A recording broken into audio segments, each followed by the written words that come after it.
Morning, good afternoon, good evening, everyone. Welcome to the Sunday stream. How is everyone doing today? Hey, RS Mix, PF Dennis, Tuxedo. Hey, Auric.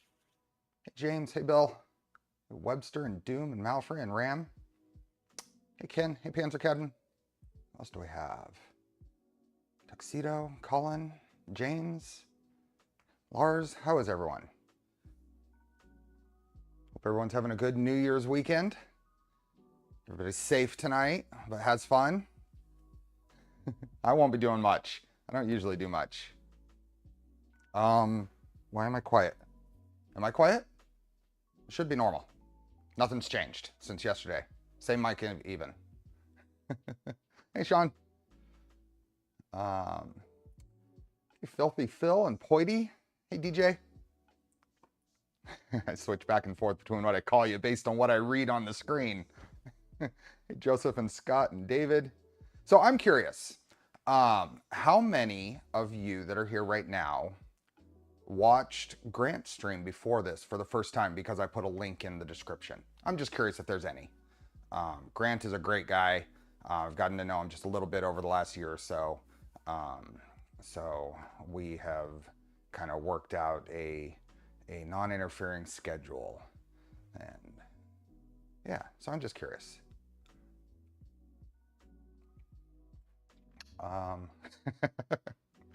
No problem, Dom DJ.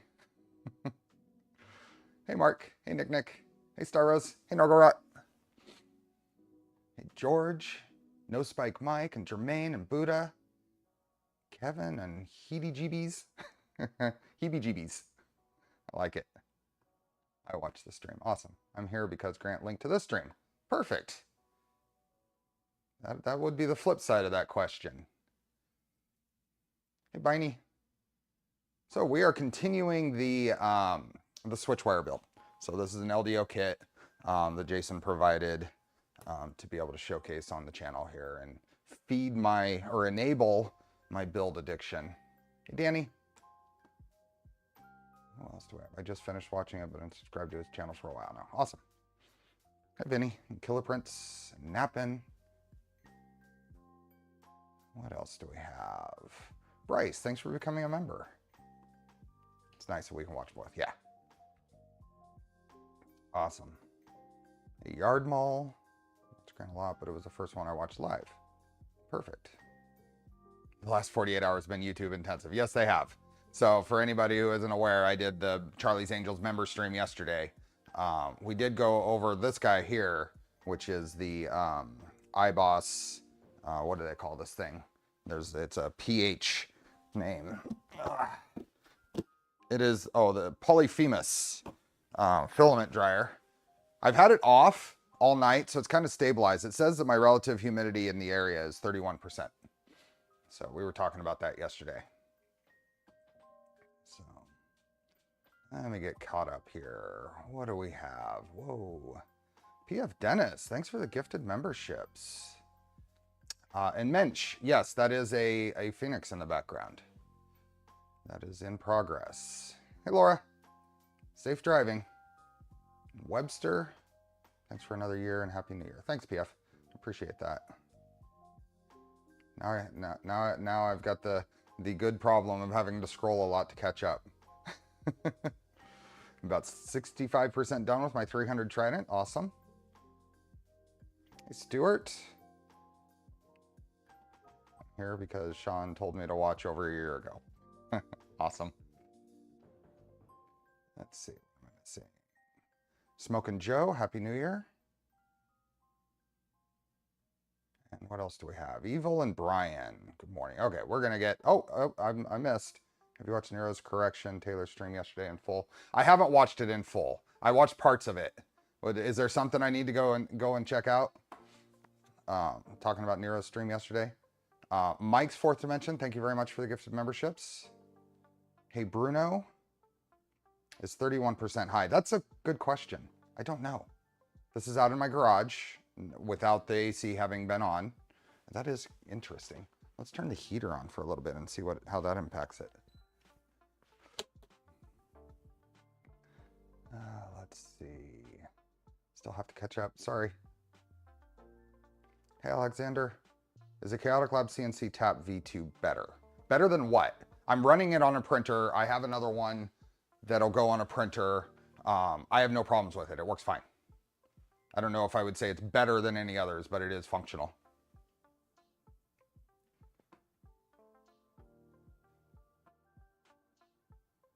Polyphemus is the name of the man-eating giant cyclops in Homer's Odyssey. I have no idea why they named the dryer after him. It sounded cool. That's probably 99% of it. Kagri? Wow. He's tried some printed darts. Oh, he tried some printed darts on the foam blaster, huh? Fun. Not foam blaster then. Didn't know we'd have a stream today. I've been talking about it. Hey, Elizabeth. And Elizabeth's cat. In Idaho, I've dropped down below 30% humidity, so I have a humidifier to raise our levels. Oh. Wow. Big Tree Tech. Is this Luke? Welcome. Appreciate it. Should I grease LM8 UU bearings before installing in my Mark III's?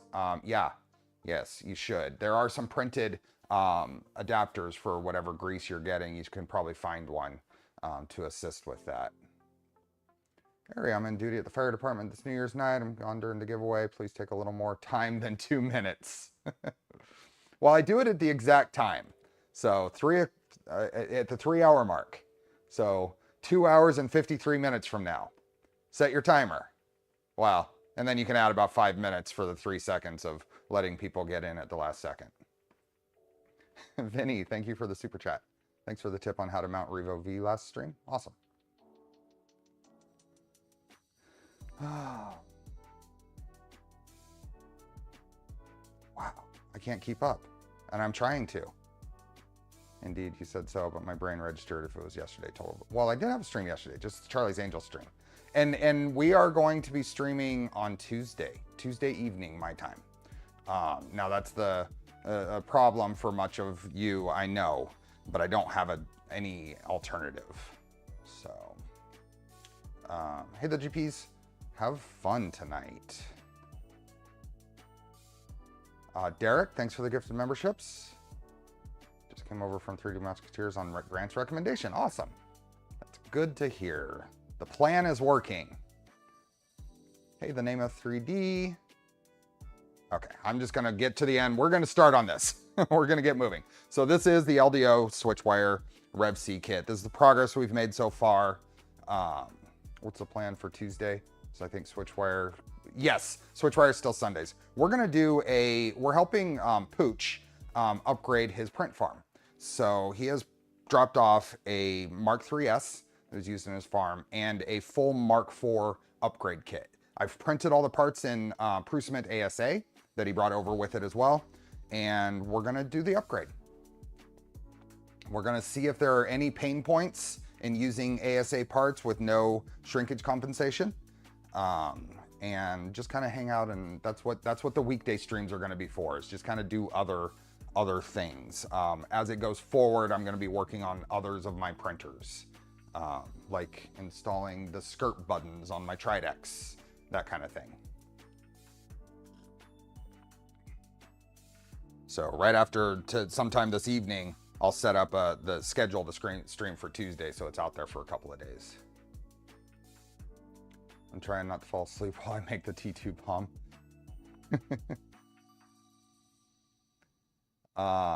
Okay, so the other thing is, as with every stream, we are on giveaway number 55, Polymaker filament. So the link is in the pin post and the description. We do that at the 3-hour mark. You got to be here to take advantage of that. You got to be present to win. Big thanks to Polymaker for allowing me to continue to do that over this last year. So, and hopefully we'll be able to continue going forward. We do try, I know it's a holiday, so we got that against us. We do try to hit 300 likes before that giveaway. So 300 likes in 3 hours. I think we can do it. We haven't quite hit 100 yet, but I think we can do it.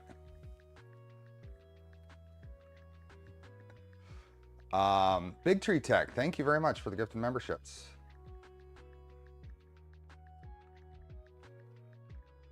Hey, Takuya.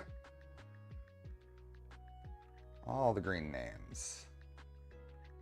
So I am really pleased with the way this is turning out. I knew one of the first thoughts I had when Jason said, hey, we're doing a Switchwire revC. Do you want to build one?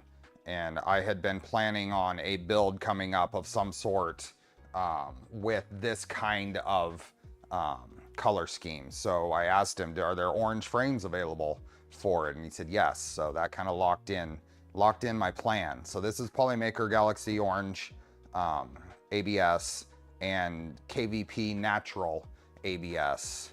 And I'm really pleased that it's turned out. So, and it is kind of a tribute build. So kind of the orange and white and tabby colors.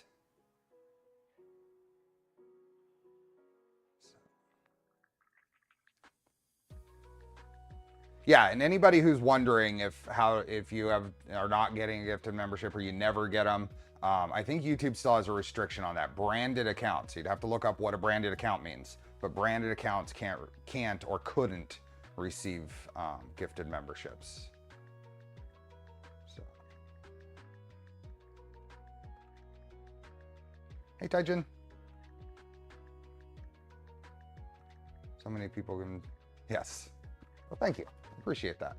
So let's get moving. So, first, I want to thank my in-laws for this really cool shirt today.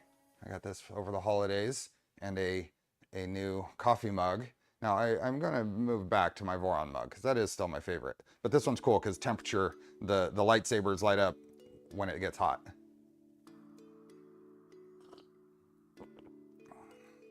But I'm starting to collect, getting quite a collection of shirts and coffee mugs.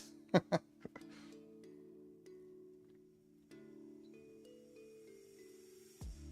many people Yeah, I like this shirt. It's simple, but it's different. I have no idea where they got it. Still a good one if you're down for it, yeah. Does it sound like when you drink from it? It should, but it doesn't. It's a perfect Star Trek mug. Yep, Mike.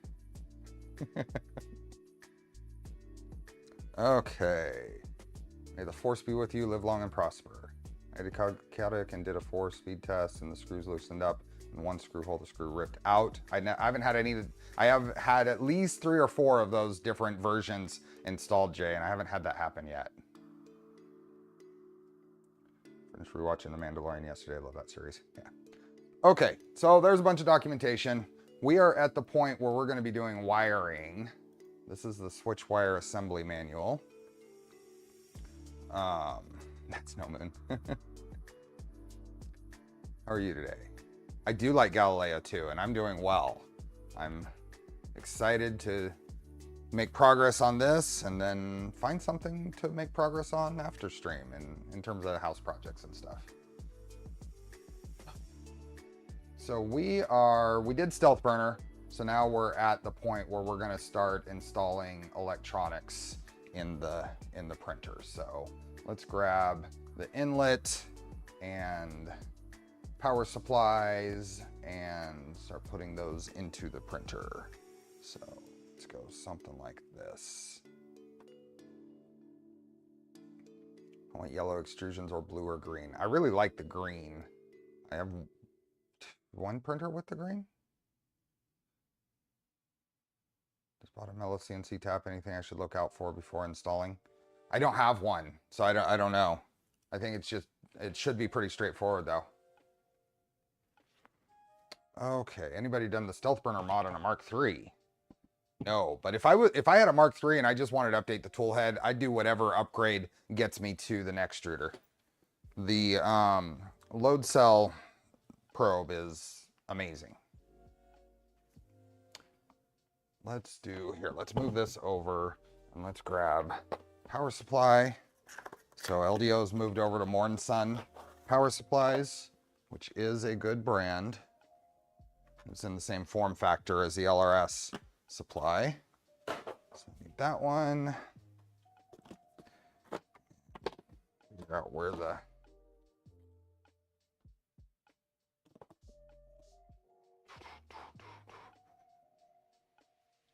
How you like the filament dryer? I was able to get my hands on this on there. I just assembled it yesterday.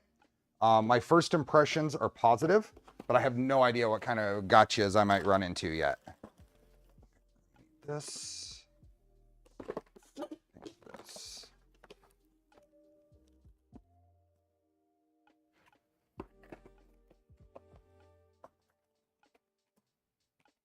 DigiKey sells more in Sun too. Nice. So organized. That's a funny thing because I realized, interestingly late, that I'm getting frustrated with this workspace. I like the space, but my tool organization has been terrible.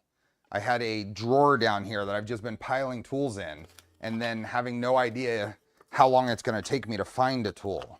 So yesterday I improved that. I brought over some of these smaller bins for fasteners, so those are readily available.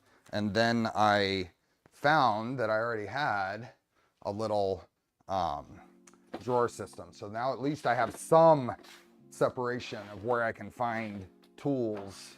And then that clears up this drawer that used to just have those tools and fastener bins all over it. So I'm feeling better already. Bearded Bucket, thanks for the gift and memberships. And thank you for being a member. I was thinking about getting that filament dryer too. Is the new iBoss better than the iBoss, or is it the same? It's different. I don't know what the actual, some of the differences are. Is it has a motor in there that will slowly rotate the filament when you're in the drying mode. And it also has the heater doesn't blow directly on the filament, it blows around. So I think that's better. It is an open build table. Yep. I bought this with the intent of using the Shapeoko on it, but it is not nearly stiff enough, rigid enough. So I built a whole table for that. Hey, Shadell.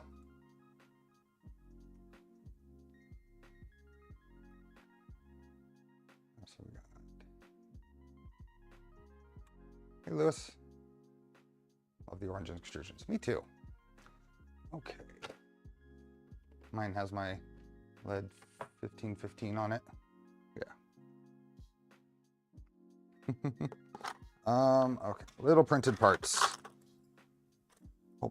Oh no. Oh no. I only printed one of these. I knew I printed them, so I wasn't worried about it. I only printed one of these, and I need 2 of these each. I think I have that filament in a printer. Let's go here. V0 gold. Printing it now. Let's get that heating. Darn it. Darn it, darn it. Is the new iBoss better than the Cyclops? I don't know. So I am going to have to leave you in capable hands of Dancing Max.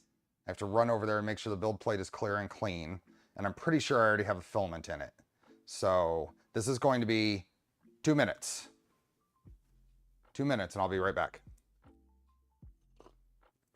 I can't believe I did that. I went through and mentally thought I had everything printed. Okay, I'll be right back. Let's leave you with...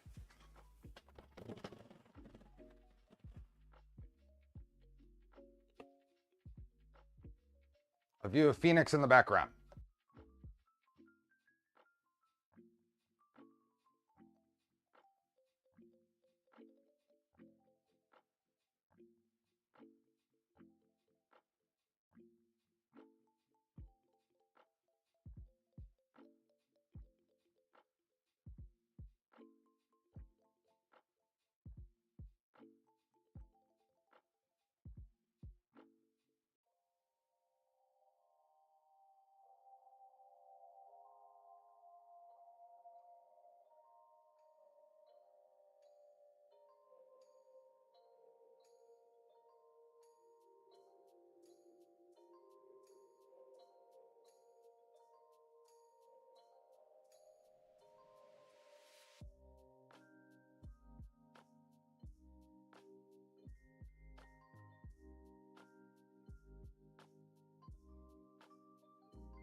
back.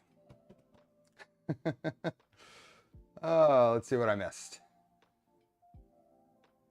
Let's see what I missed. I did not have the correct filament in there, so I had to swap filament. Was I gone for more than 2 minutes? Max is not dancing in the Phoenix. I could have lined that up a little better, huh? Insert sometime later overlay. I know. So I've got it heating up. I can start the print from here. Let the bed get up and give it a couple of minutes. Hey,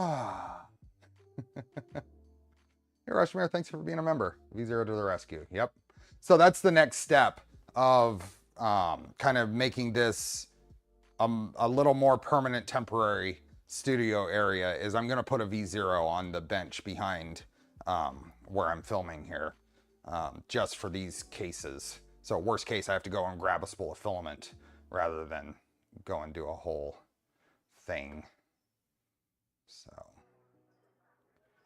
the GPUs, do you have one of those t-shirts? Machinists have tolerance issues. Smoking Joe, thanks for becoming a member. What else do we got? Okay. Let me get V0 for every work table. Yeah, I mean, I have 4 of them. I gotta use this one more. I'm so terrible with that. Okay, see here, this is heating up. I have filament in there, all purged. Just let that sit at 100 for a couple of minutes. I don't need to heat soak this long, and I'm going to just send it. So we can get some of this other stuff going. So install the 5-volt PSU and stuff. When your 3D printer hobby requires you to park your cars outside. Yep. I used to park my STI in here. My wife has never wanted to park in the garage, so she's on the driveway, but it used to sit right here behind me. And as soon as I got the CNC, the Shape Oko, that kind of killed that. Hey Daniel, welcome. Everybody say hi, Daniel. Hi Modbot. Is there really someone with the name underscore? Apparently. So the LDO kits often have tweaks to the spec, and this is going to be one of those areas. If you go to the revC printed parts guide, I can paste this link here. Sure, my garage was made for a Model A, T, or something. Couldn't park here.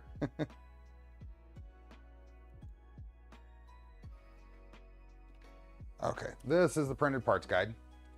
And you go through and you look for the things. There's notes here on, maybe it's saying which of the specific Voron original parts to use. In the case of like the cable chains, you use the 2-hole mounts instead of the 3-hole. And then the other little optional parts, like there's a counterweight wheel here. But one of them is, our kit requires a 5-volt mounting to be mounted vertically. A custom mount for this purpose can be found here. So you click here, you end up on LDO's GitHub, and you download this file and print it instead of the included one in the Switchwire repo. So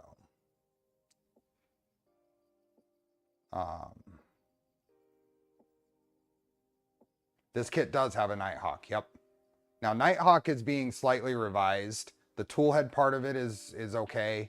The breakout board and that goes inside the electronics chamber is getting tweaked, and that's going to delay its release until Jason says sometime in January. So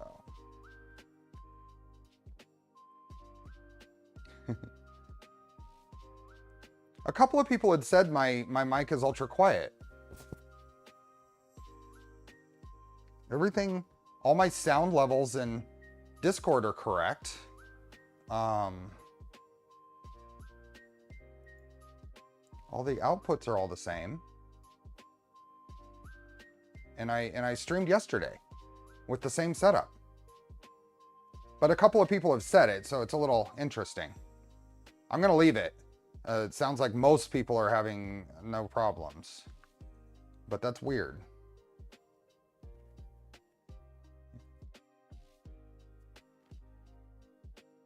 Same as usual, sounds normal. Yeah, that's always weird. You were quiet yesterday, I just didn't mention it. Earwax. Okay, so this is the case, and I just wanted to point out, you want to pay attention to the things that are different, like especially the touch panel here has some different grill pieces and the mounts for itself. So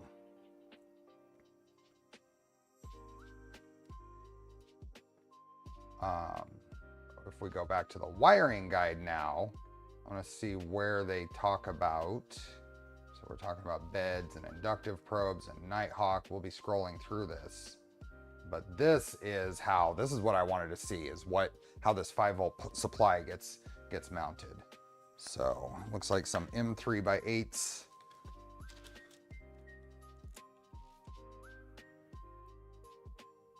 Sound is good. Lisa, the board, I'm sure, talk to where you bought the kit. The one that's included will work. There's some additional like fault protections that they're adding.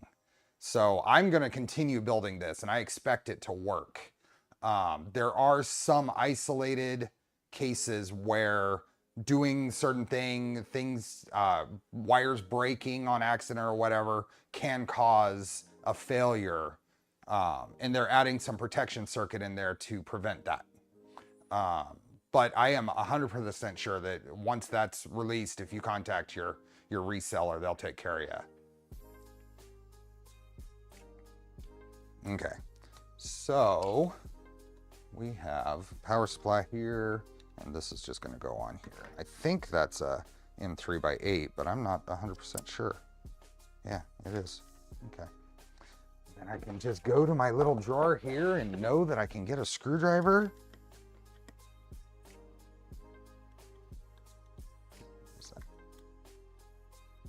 Oh.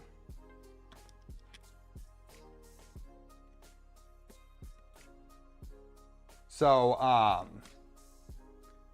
the fix is not out. So I would maybe, if you contact your reseller, I would say, hey, I heard this. When it's ready, I'd like to be able to get this corrected. While we're here then, since I'm waiting on a printed part, let's get all the other electronics mounted to their brackets. And I need to start that print. It is good to start, so go and print. And I am going to trust that that first layer goes down fine.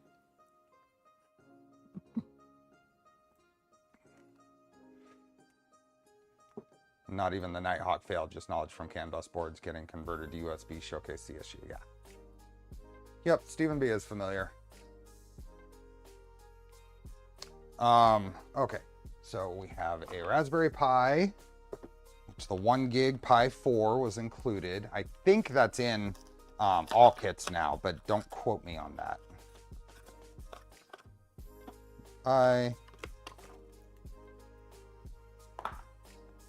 And the SKR Mini E3 V3. Bracket mounting time, yep. It said it's going to be a 52-minute print. It'll actually be probably about 42 minutes.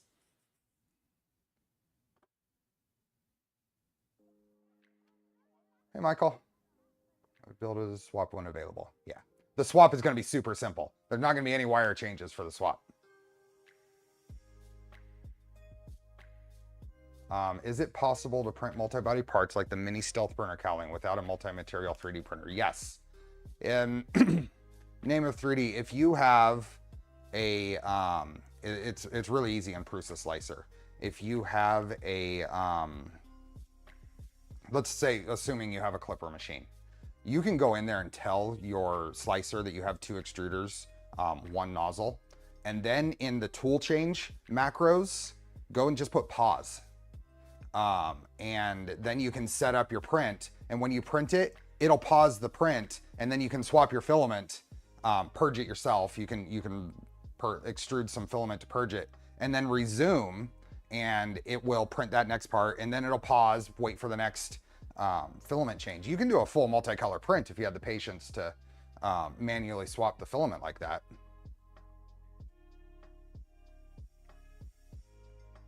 Are those hex trays stackable? They are not. It's a pretty simple thing that I remixed from another design on printables. And if you look at my page for it on there, the remix link is there. So Steve video when. The Pi 5 is much faster. However, there are software issues. There are, the Pi 5 is not recommended for 3D printing use right now. There are, I don't know the details, but there are software issues that make it not advisable. Say hi to Aaron for me too then. Thank you. They are stackable only if you put the top one upside down. Yeah.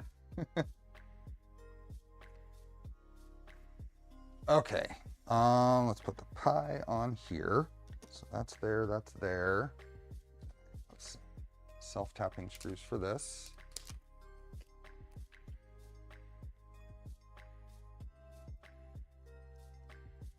Any idea why my underwire is printing 10 millimeters higher than the bed? I did Z offset and everything per Voron docks. I've been running in circles for 2 days. Do you set your, it's not relative reference index anymore. You have to set your, you did the Z offset. So assuming you did that correctly, another thing that can cause some weirdness in your offset is not setting the bed reference point or whatever it's called now. Look it up on the Clipper docs. It's a change that happened. It used to be relative reference index. If you search for that, you'll find info on the change.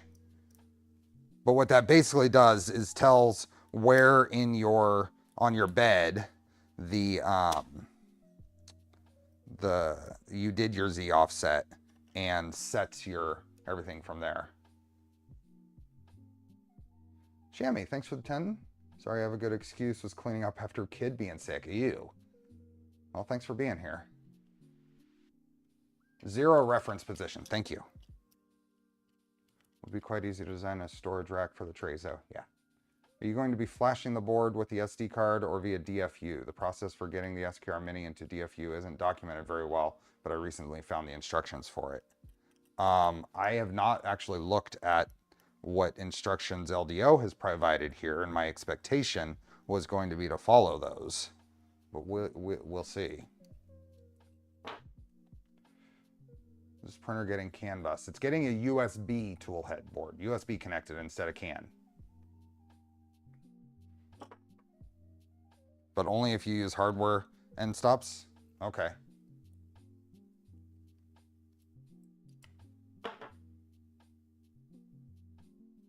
Did my clipper installing my switchwire at least till I get around. Are you changing Z end stop or are you changing probe offset?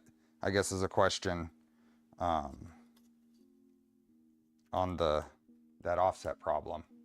Because you want probe.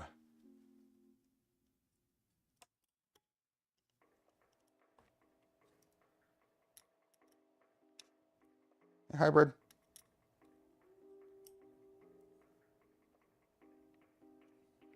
I know one of the early problems I always had with my clipper setups was it would print a few millimeters above the bed, and setting the relative reference index was a fix, but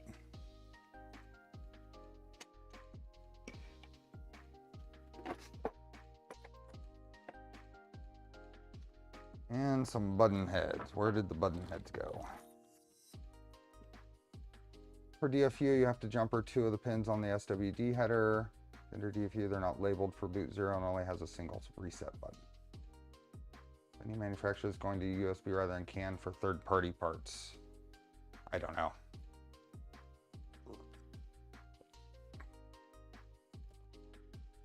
Okay.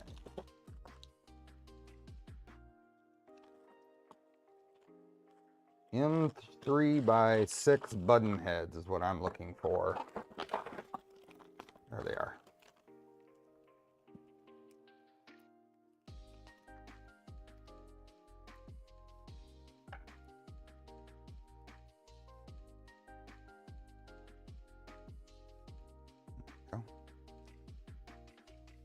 What do we have? 300 people here now.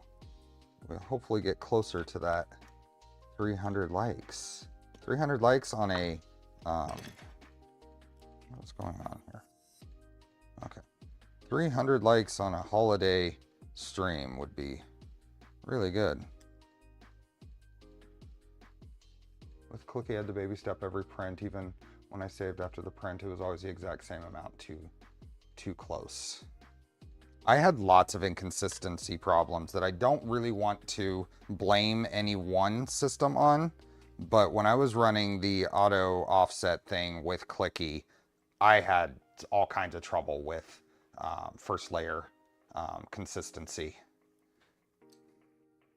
But I'm not sure what was causing it.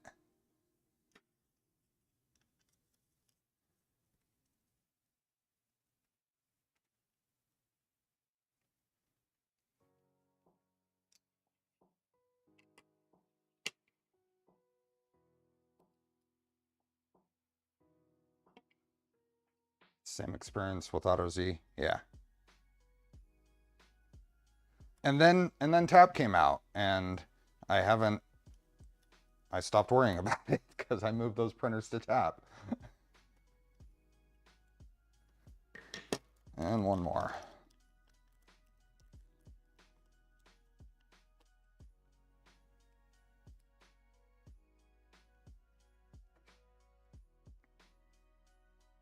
I have an issue with Prusa Slicer where now, since the update, it doesn't set temperatures and gives printer time to reach before printing. Hey JC, Nobi-Wan Kenobi. Considering OPI 5 for the new printer, it's some seriously fast board. Is there a Phoenix special coming? Well, Phoenix, as I build it, I've been filming it. It might be pretty raw, but at some point I'm going to publish those videos. So, yeah, there will be some Phoenix content coming.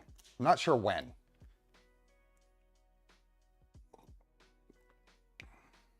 Probably line it up with actual release.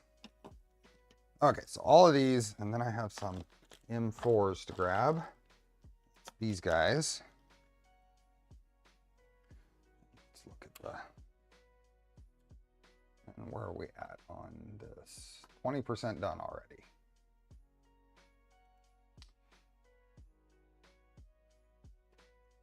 This goes like this. This goes here and here. So we'll put two of these on here. See, Evil. Want Phoenix content now.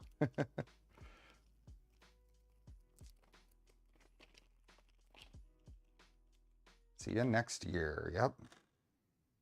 Already. I could do with time not going by quite so quickly.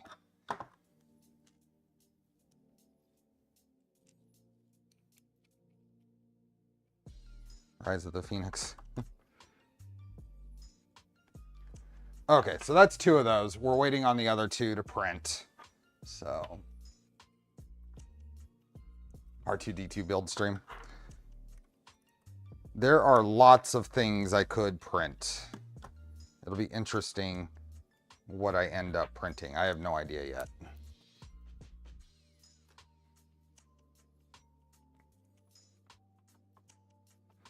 Okay, then. Oh, and did we set the input voltage switch? I think we did this when we unboxed it. And we are at 115 for me. Wago terminals. Have that printed out, so let's put those in. Where are those? There they are.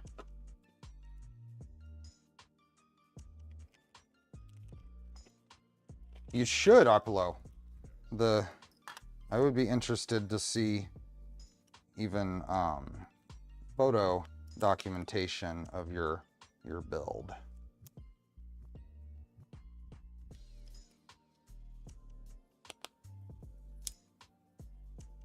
You should help Narrow 3D make a life-size benchy with Phoenix when it's done? Well, helping implies sharing that print load, and then that means shipping parts.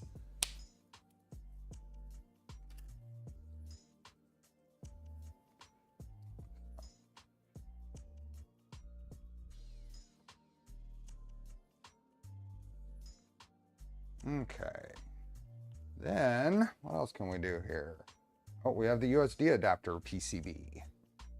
Grab that and get that set up. And where?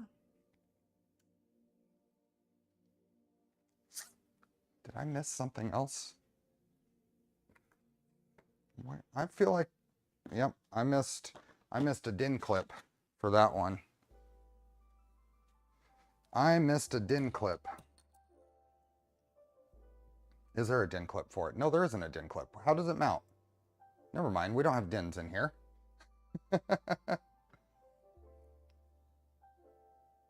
Should I clean the LM8 UU bearings before I grease them? Where'd they come from, George? If they're in a Prusa kit, I wouldn't worry about it. And if they're new. If they're not, then I would. If they're not new, or if they're from an unknown source. Marcel, thanks for becoming a Charlie's Angels member. Your coffee is waiting.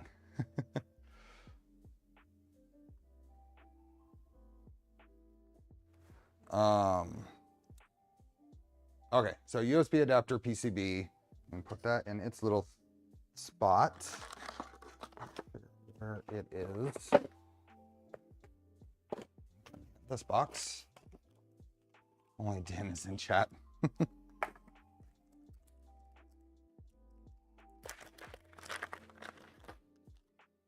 Okay, so this is the little adapter in question that's being revised. Okay, so the this is a basic, and it's injecting 24 volts onto the output going to the tool head. USB comes from the control, or from the pi to here, 24 volts here, and then this outputs to the tool head. Mansu, thanks for being a member. Series of fasteners here, some of which are short. I don't know why.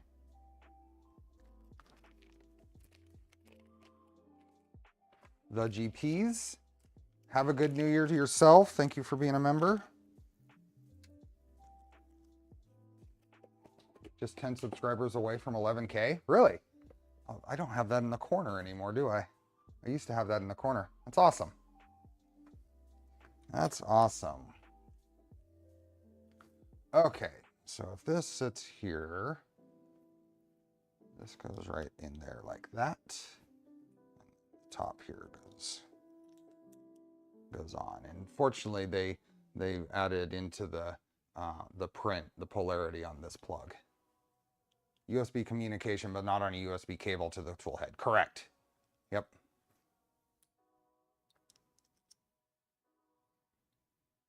I'm glad they marked that, because I don't see any actual markings for positive and, oh yeah, barely.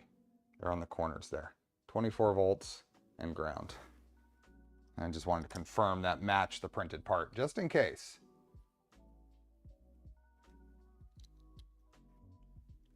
Goes there. I think we use these guys. These little button heads, according to the picture. Are they button heads or are they cap screws? M3x10 socket heads, never mind.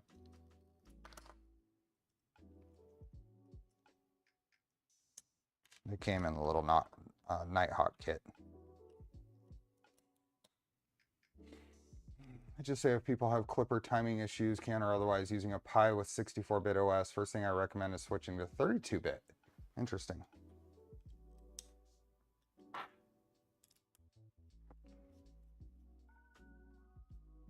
Did that hole get changed next to the power of the thin-walled one? I don't know. What did it look like before?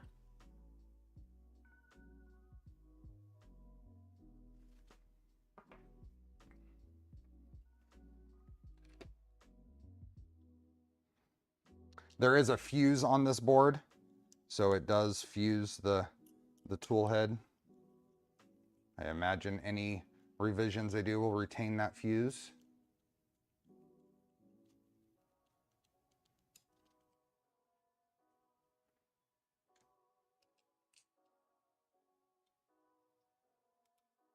USB will not behave nicely down unshielded cables and will fall back to USB 2. I don't know how much shielding is in these cables, and I also don't know that you need USB 3 for this.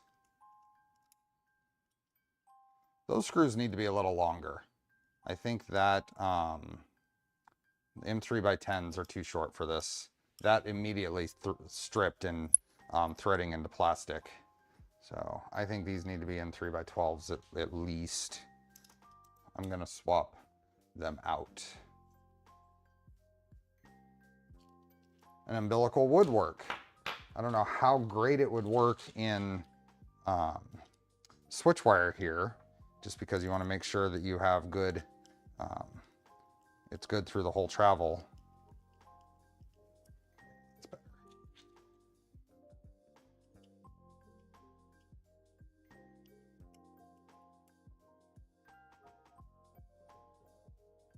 Refreshing to see someone use a screwdriver on a stream that isn't an LTT screwdriver. Well, I do have, I mean, I have an LTT screwdriver. I never think to use it. And honestly, I'd probably use this more when I'm working on my computer or something than printers. If anybody who's been around a while knows that I like this. I don't use my power stuff often. Or ratcheting.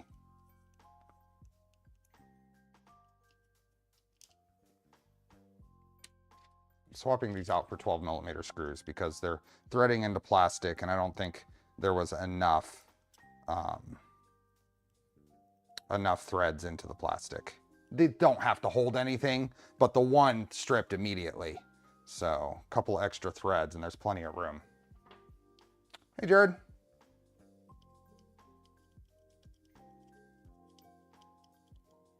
That poor ES15 isn't getting any use. I know.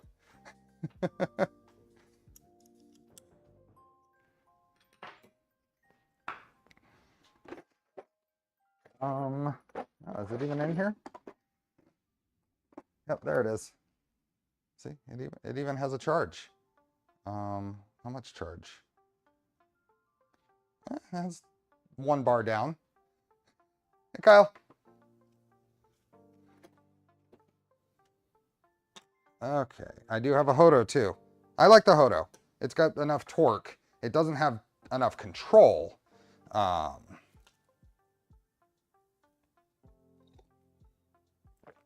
Yeah, the bolt heads could be, for sure. I haven't looked at this model closely.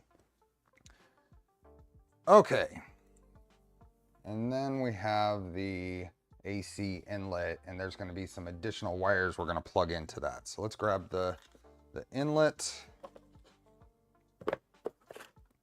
And I want to plug those wires in before I snap it into the skirts. So I've got one more fan here, and then the inlet that's partially pre-wired. Like the should give the ES15 away at one of the Rip Rap firmware or festivals. RRF. I mean, how many other people say that immediately without thinking? Heat bed, nope. Power cables. Inlet cable. AC to 24 volt cable, AC to 5 volt cable. Agelato, thank you for becoming a member. How's the Phoenix coming? I haven't made any actual progress on it. I have made like peripheral progress, like printing a couple of things and getting a couple of parts.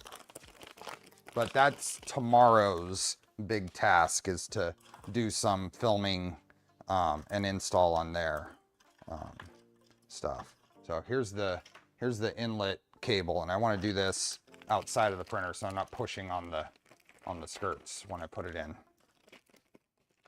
Enterprise 4 USB 2 controller isn't super interference tolerant. You will want shielding on a printer if you want good reliability. And I have one of these running on a printer with a longer cable on a Trident, and I haven't had any problems with it, with the cable they included.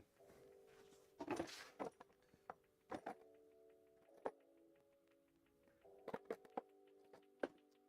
gonna make sure that the fuse is in here. I think it is. Yep. I've had that where I forgot to put the fuse in and wondered why it didn't turn on. And then we're gonna plug this guy. So start with ground. There we go. Protective earth. And then we'll just match up. This already has the brown and blue wires there, so we will match with the corresponding other side of the switch. It is a tight fit to get my fingers in there.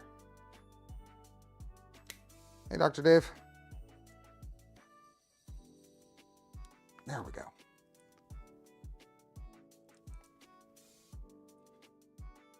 You want these to be a tight fit. You also want to make sure they get seated completely.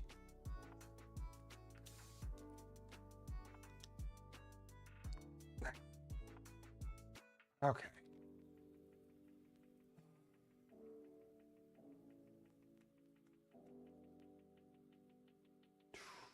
The fuse not there. Yeah. Was that on the, that was on the V0 I just built, right? Was it on the rep V0? Also been running an early beta LDO Toolhead board. It's giving me exactly 0 issues. Yeah. Making a Christmas switchwire, green LDO frame with Sparta 3D sparkle green and red. Awesome.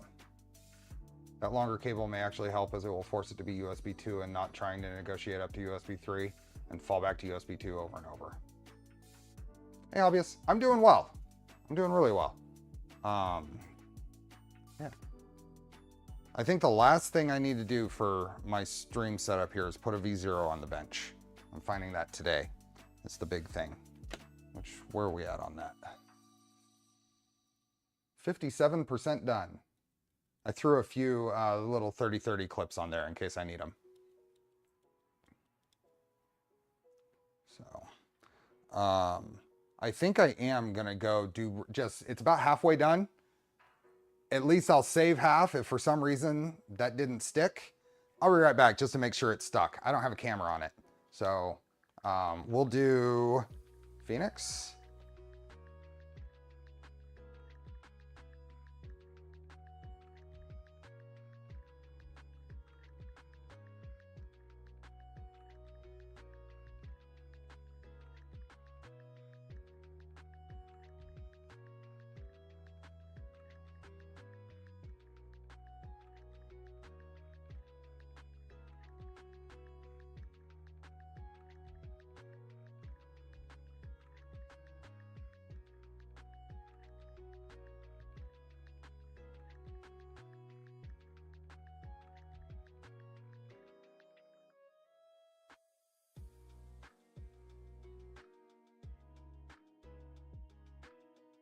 It's fine. It's perfect.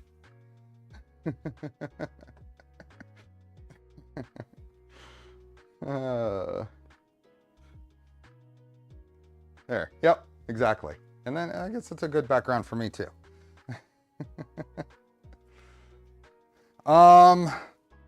Okay, back to here and how we're gonna place things. So we can start placing things, including the inlet and that. So let's get a better camera angle. Oh, I almost dropped fasteners in my coffee.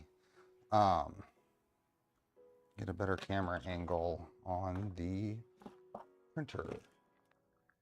Tuxoid, thanks for becoming a member. Hey Josh, welcome. Happy New Year.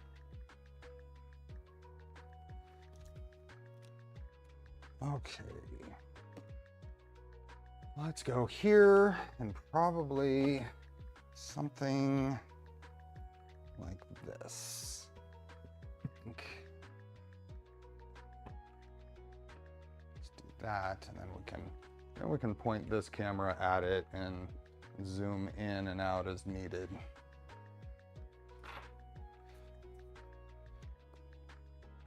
Zombie, member for 19 months. Awesome.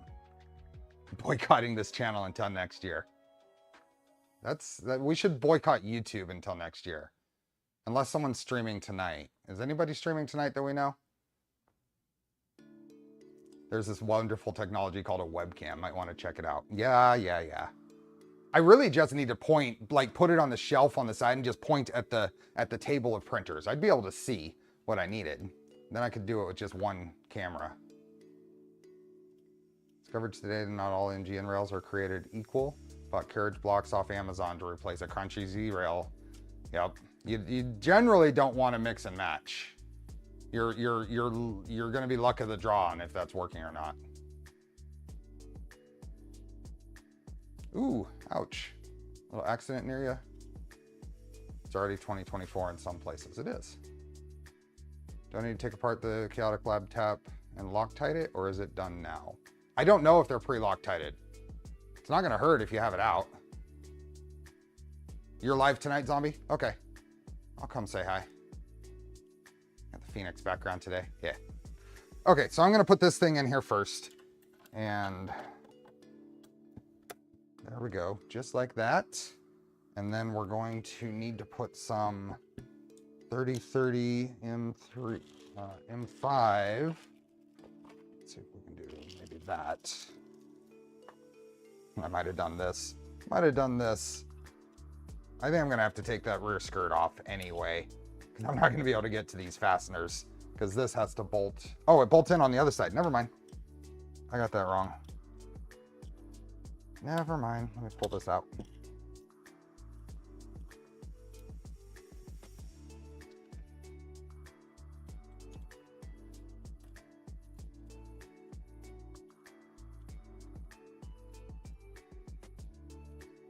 There we go.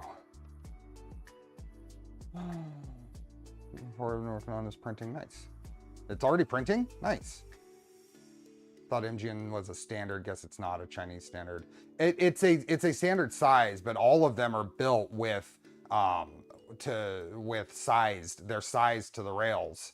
Now, if you buy, obviously you buy rails from reputed and high-end manufacturers, and they're going to sell you a rail, and they're going to sell you carriages. But I guess you're right.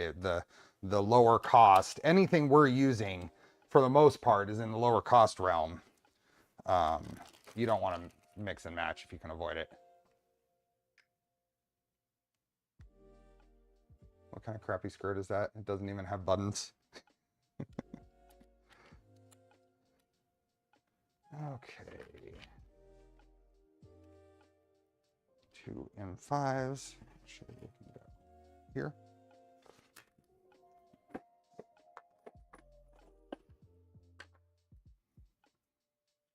This guy goes in here. We got almost 400 people here. We're over 200 likes. We're at least 2/3 of the way there.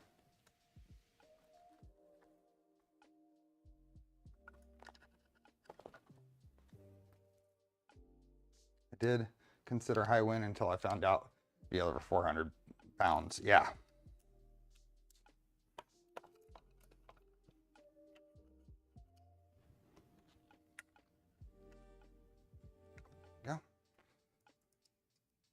Hi, Hugo.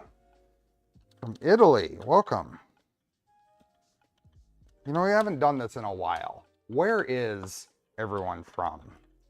I know we have a very widespread audience, and it's awesome. But I'm curious. Especially if you're new here, where are folks from? There we go. Colorado, Berlin, Germany, the UK, Australia. It's a very poor time for this in Australia, right? California. Malfrey, 14 months, time flies. Here's to many more. Thank you. Minnesota. Syracuse, New York. The rails and carriages are sized to each other by matching them based on where each one happened to land in the machining tolerances. Yep. Now I know, especially on the larger sizes, it's very common to buy rails and carriages separately as you need, but Maybe at the larger sizes, it's easier to, or not as big of an impact. It's 3 a.m. Well, thank you for being here. Okay, looks like that goes not all the way to the edge, somewhere here. Maybe just, there's an opening here for wires, so I'm gonna put it right to the edge of that.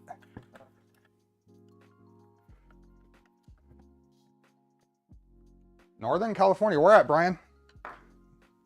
I mean, generally. Where are you at, Brian? Northern California, because I'm in Sacramento. And I'm from Red Bluff. London.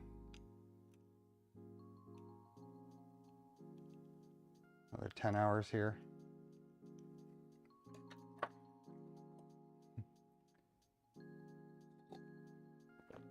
Where's Red Bluff? About 30 miles south of Reading. Egypt, awesome. His tolerances are much tighter with the associated costs. Montreal from Woodland. Okay. That's only about 20 miles from here. Ish.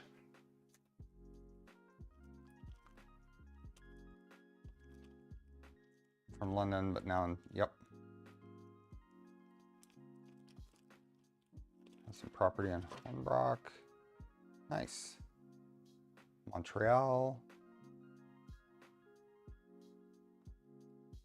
Let Americans know in which city they live would be Berlin, Germany. Okay. And Gilroy, that's not too far from here. A few hours.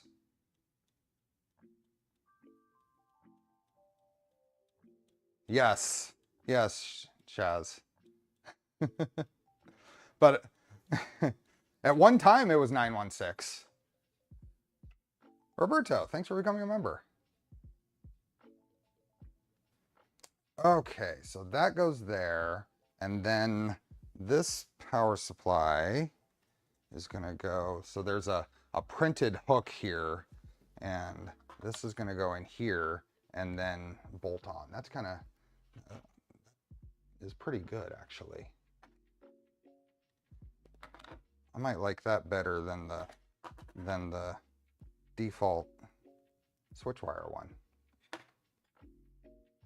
For Idaho, so I don't answer this question. We need more from the Pacific Northwest.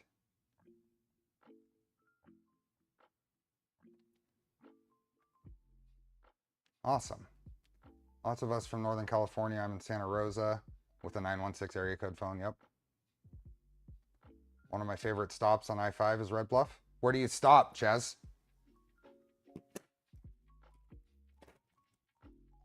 Serbia? Slovenia? This is exactly why I struggle so much with doing a weekday stream, is the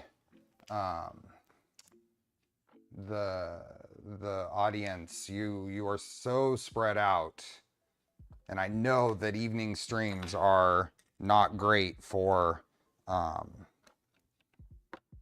time.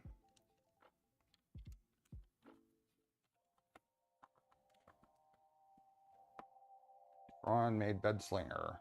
This is a Switchwire.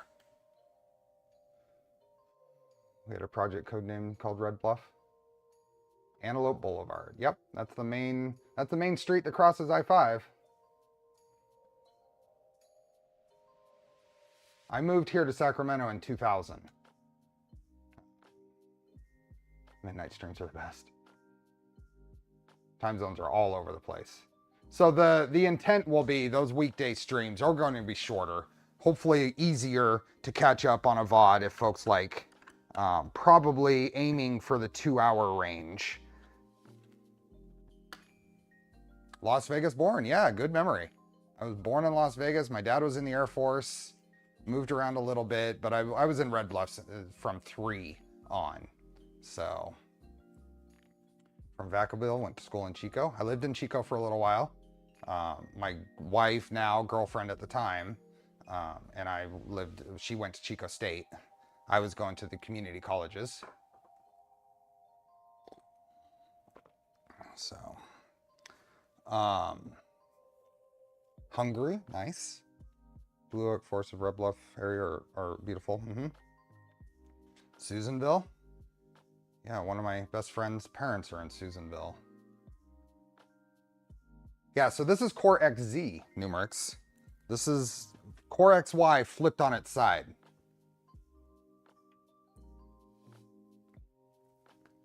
Okay, so below deck wiring. So I'm just kind of going through and putting things in place.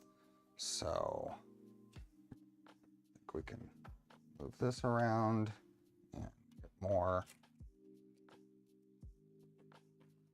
I might have to pull this off in order to get the power wires on there. Might be a little premature mounting it. Core XZ must be more like laid on its back. Yeah, depending on what style you do. To school in Davis, which I think is right near Sacramento. Yep, my wife works in Davis.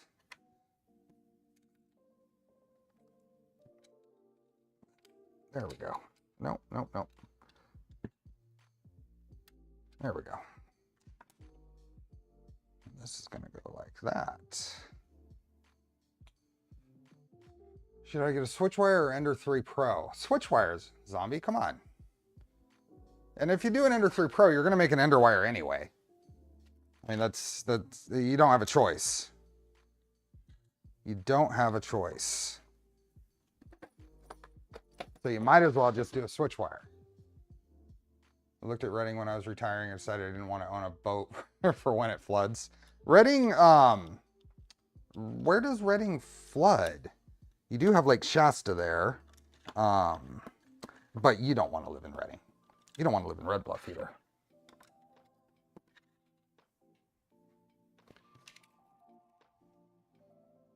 The key back, so many memories. I've finally done anymore. Oh, you got rid of all the key backs?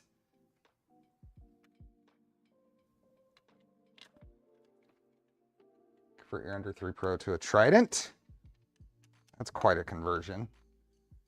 Okay, so this should, yep, there we go. Move around there. We got one more thing to mount under here. Ender wire or Ender 3 dent. Gold prospecting. My uncle used to do that. This guy's gonna go right in here. That's a controller. Where's the key back? Is that on the wrong side of the bay? Someone here has converted his Ender 5 to a Trident. I can see that. Although I think I'd do a Mercury one. I like the Mercury one. I think Dutch Dude and company have done a good job with that project. Hey Bartos. Have you seen the Apogee extruder? I recently installed it on my Ender 3 Pro. It might convert my Ender 3 over to Ender wire. What do you think? The Apogee, is that the...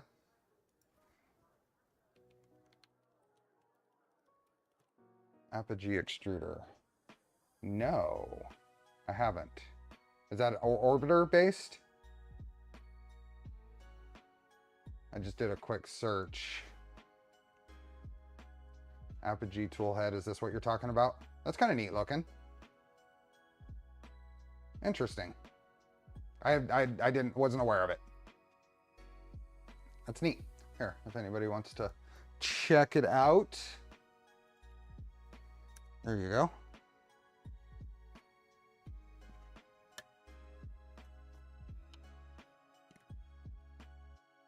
Did a combination of the Trident and Mercury one. Trident gantry, but the Hydra kinematics bed. Okay.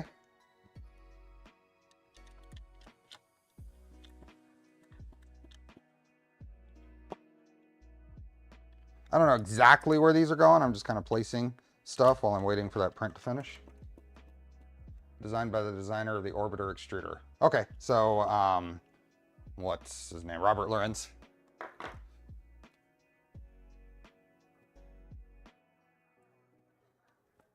There aren't, John. You're right. We don't have nearly enough options in this hobby. It's ridiculous. Everybody's funneled into one or two things that they can do. It's like a mini stealth burner, but slightly bigger. It looks cool. I don't have an orbiter I have an orbiter on, is it on the, I think it's on my salad fork, but it's an orbiter 2. What would the recommendation for a sub 500 printer be these days? I've not been keeping up with most stuff outside. I mean, do you have a size requirement? Do you have a build volume requirement or anything? Robert was on Nero's stream yesterday. Awesome. How's the V0 doing at the moment? Still printing? Yeah, good question. It's 99% done. 99%. And what did I say? I said it would be about 42 minutes. I said it was going to be about 42 minutes, didn't I? Hey, the Eldar. I have 6 orbiters for the tool changer. Nice. Oh, yeah. Is it actually done? Yep, done printing. Done printing file at 42 minutes and 4 seconds.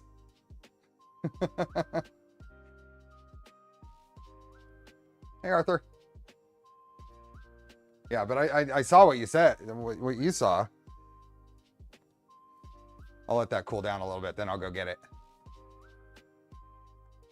I try to plant with Stu. You might be able to find a K1 on sale for 500. I'm not going to recommend anything Creality. Doesn't mean you shouldn't buy one, but I'm not going to recommend it.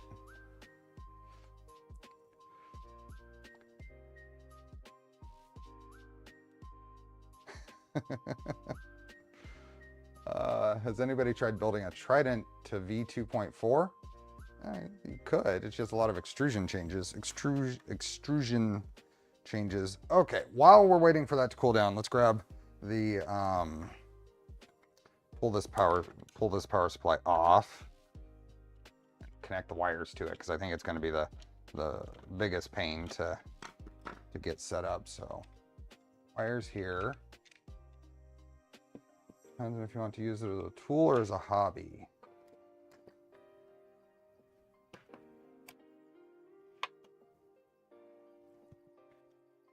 Exactly. Zombie's right. That's one of the only areas where Zombie's right. I mean, he makes lots of comments where he's wrong, but I'll have to agree with that comment there. Okay, I have a bunch of power cables here, and it looks like to the 24 volt PSU is this one, and this one is to the 5 volt PSU. So we're going to use this one here. One of my hobbies is tools, that's true. And then this is labeled on here with where we're going to plug them in. So this, I'm sure this matches the Meanwell output. I need to go hide now. What are you saying? Do you want a better printer? Hey, Dark Neutrino, welcome.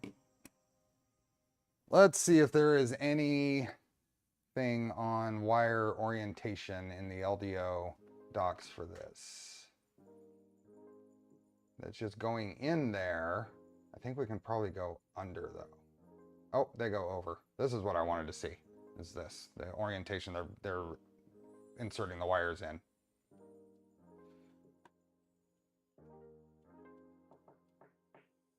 Hey, Happy New Year's, Peck Peppers. Welcome, welcome. Okay, so we have ground, protective earth,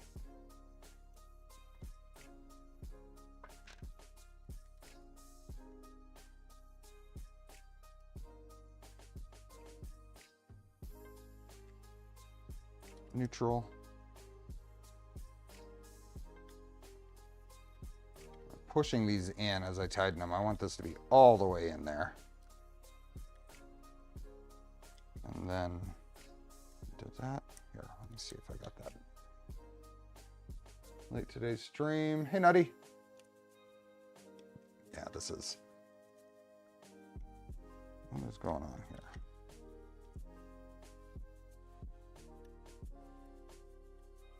There we go.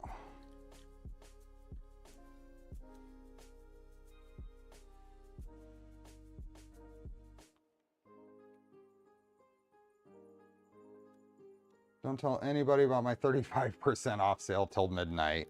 Nobody should go and check out Pex Pepper's hot sauce. Nobody should realize that Pueblo Red is currently my favorite. When do you want to be reminded for the printed parts again? I'll go get them when I'm done wiring this thing up. Octopus 3D, thanks for becoming a member. Next purchase will be a Kitty 3 series. Cheaty? Kitty? Cheaty? Cheaty. At least gives you some good ways to enjoy printing for not too much money. Zombie, thanks for the super sticker banana. Don't see anyone named anybody here, so I guess it's okay if I tell everyone else. Totally not sponsored. Not what sponsors? Does he have any Pepper X?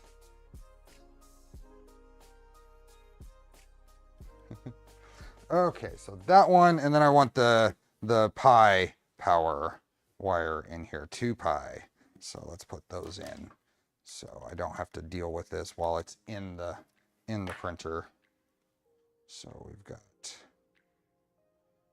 positive on the outside, negative on the inside.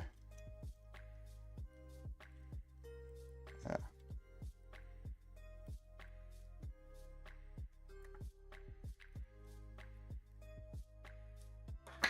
There we go.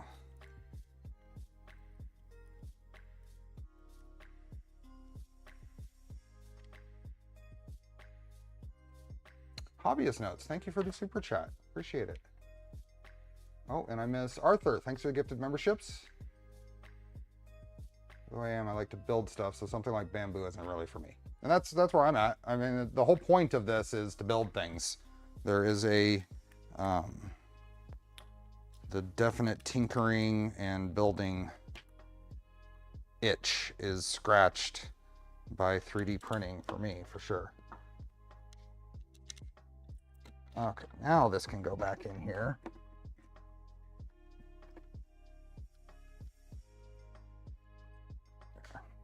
And we can shift that around if we need to, but then that's going to plug into these Wagos here.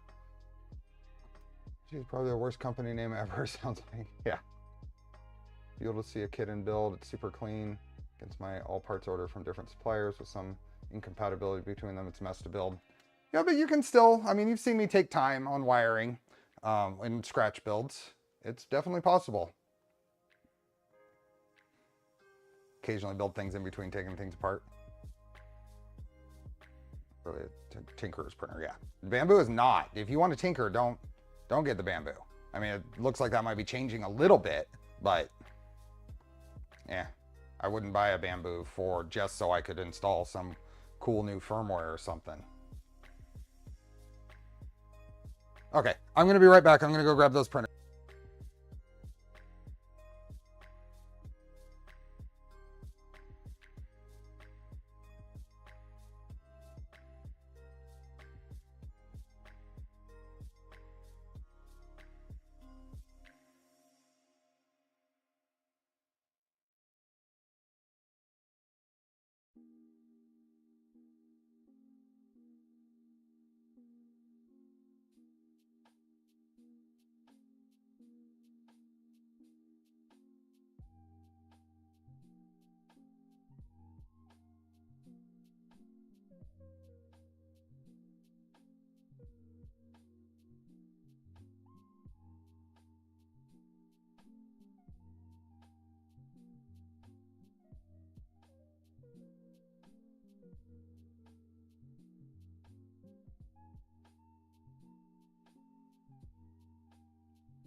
There we go.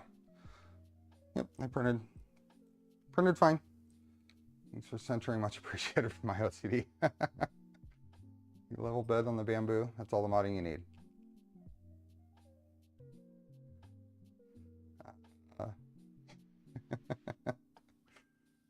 Some weird dancing with the stars we now watch. We prevented all downgrades, so unless Pete's been living under a rock for a month or more, the new screens aren't compatible. Hey, Trexman, welcome. I was planning to work on fixing my YN stuff wiring on the Trident, but as the part for the relocation mod finished printing, one of the kiddies decided to take a nap on top of the printer. Yep. And that stops all progress. Naps on laps, naps on printers, naps on where you're working. Okay, power supply. We can get this guy.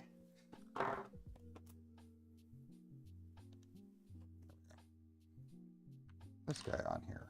Where did those screws go?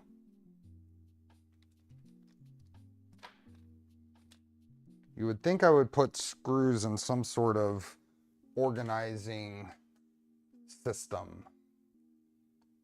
It looked like Max was trying to punch his way. Phoenix. 4 more to go. I didn't find a good supplier in Brazil with pre-cut acrylic.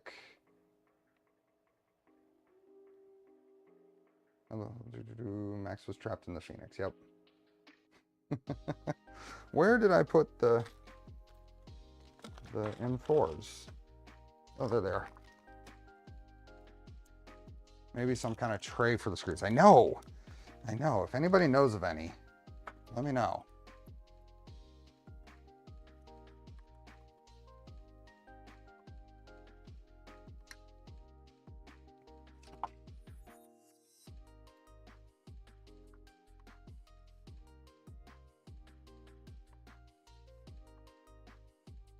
Hey, Engineering Chaos. Okay. So that's there, that's there, that's there. We can bolt this in before putting wires on it. That's fine. So we have a relatively light printer. Let's go here. This is going to set here like this. Oop, we got to move that up. That sits there like that. So now I need 2020.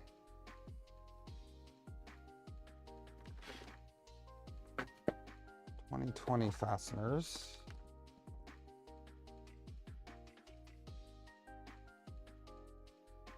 Did Max make the Phoenix so big so that Cheddar can lay down in it? Cheddar would probably collapse the bed, honestly. It is a Keychron keyboard. Yep. It's the K1 SE.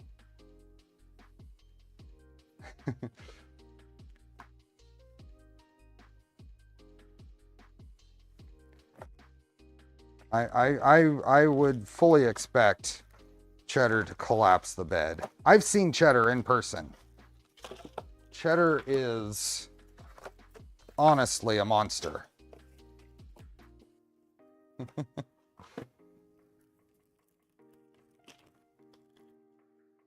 Cheddar let me pet him. Barely. Cheddar doesn't let people pet him, typically, I guess. Do you have him in your lap? Point out that today's date in the US, not in the rest of the world. 123 123. Okay, let's see.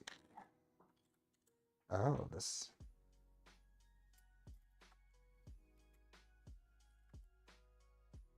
There we go. A little tight. Point blank. What should I build next? Micron or tap changer? Well, what is your need? I don't know much about the tap changer. Zombie here is building a tap changer. So that might be.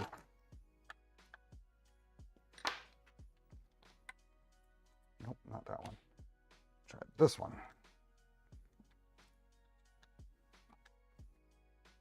These are tight. There we go.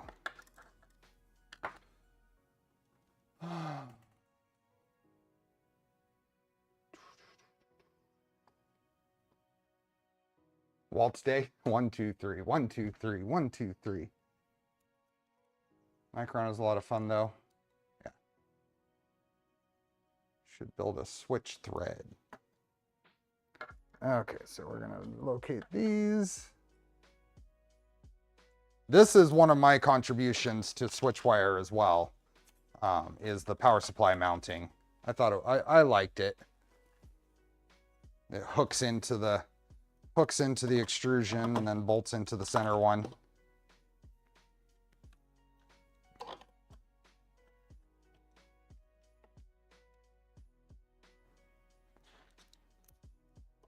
The reason there are 2 holes here is because this is compatible with the silver Prusa power supplies, because I used one of my Prusa Mark IIIs when dev was being done on Switchwire. So I was using the Mark III control board and power supply and bed and stuff.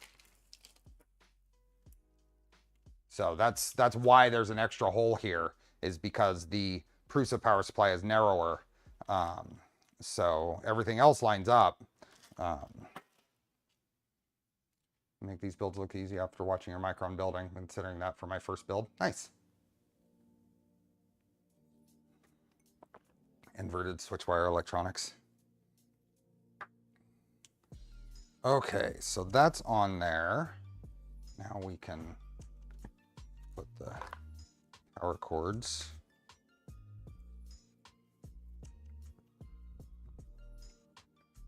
But with 3D printing, you can just put the bracket you need for your PSU. You don't need standard parts. Well, in a release, where possible, we should minimize the number of parts you have to choose from, right? I think that's a smart thing in a project, is if you can, a little bit of this doesn't hurt anything, and also this does give the panel more support. It gives it a good amount of support, and this pushes off to where even if it's in the other, there's a little bit of support there.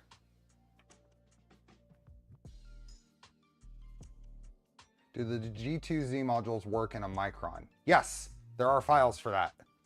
You might want to go to the Doom Discord or look on HeartK. It's HeartK123, 1213, one of those. If you search for that on GitHub, you'll find his files. I use those extra holes to zip tie my wiring too. Okay.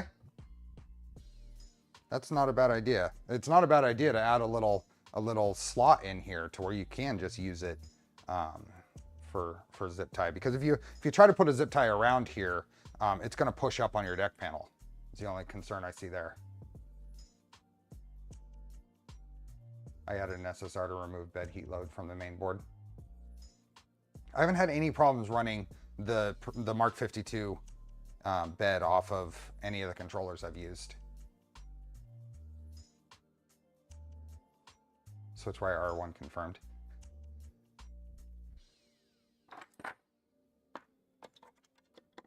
There needs to be a Switchwire R1.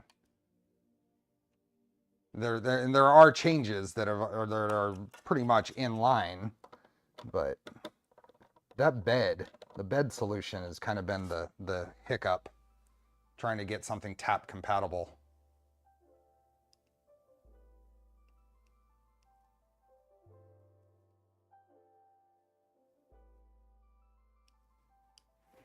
Okay, let's put this guy on. We've got live, neutral. Okay, making sure these are lined up.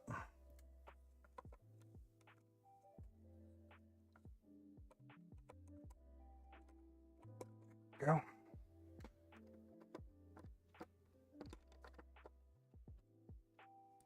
HeartK1213, yeah. Our Micron are in the repo. Perfect. I am probably going to move my Galileo 2Z modules to my Micron. On the heavy, on the 2.4 300 gantry, it doesn't get rid of sag in it anyway, on the 2.4, but there is sag, and probably a little more than I want. I can print with it. I haven't had any real problems. It just has to go through some extra cycles to work it out.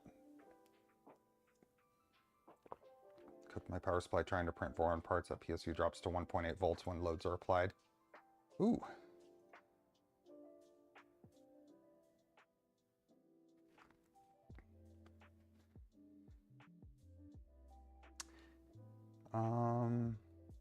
Kit, yeah, the repo has these. I modeled these little clips that snap into 3030s, and they have 2 directions for zip ties, but there's a lot of them out there that are good.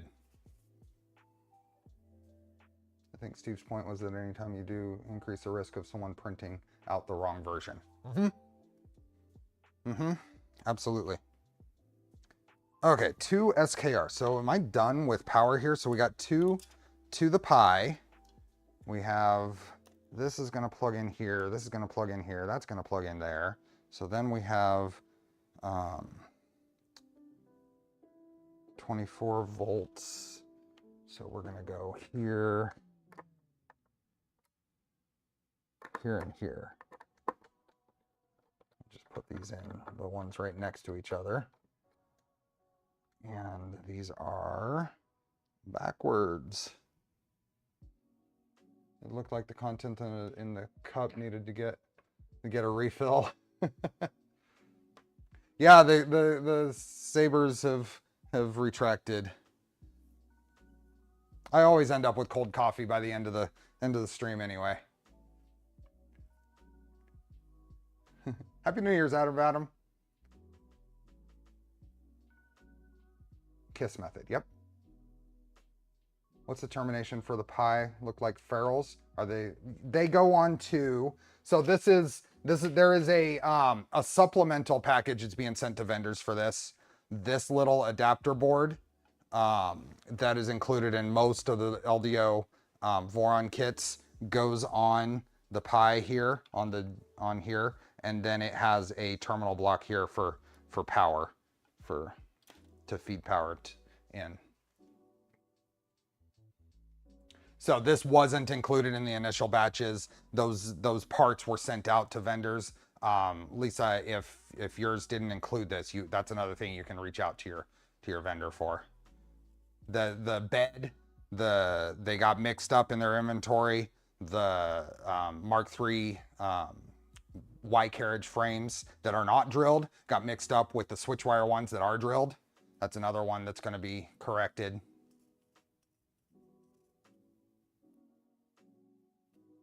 You have that same mug? Nice.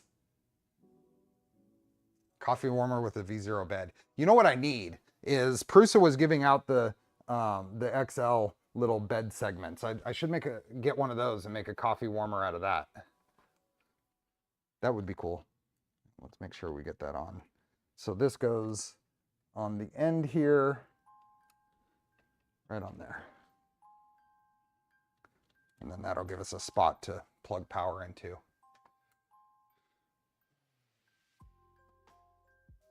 That is nice. It includes an overload protection circuit. Yeah. Yeah, because I mean on either, but on a Pi 4, the USB-C input isn't protected anymore. It was on a Pi 3, but there's no difference between plugging into either of these on a Pi 4. So if this has additional overload circuit, that's good. This is better then. Just got my switchwire and it did have that in it. Is it a revC kit? Arizona Moose? That'd be good.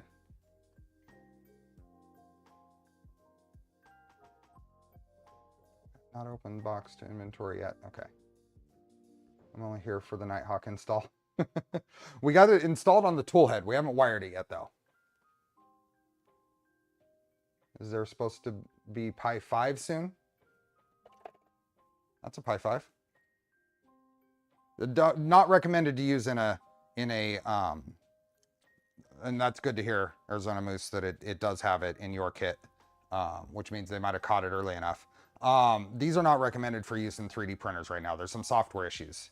It's not about the capabilities of the Pi or the devices. Everything will plug in, but there are software or driver or something issues.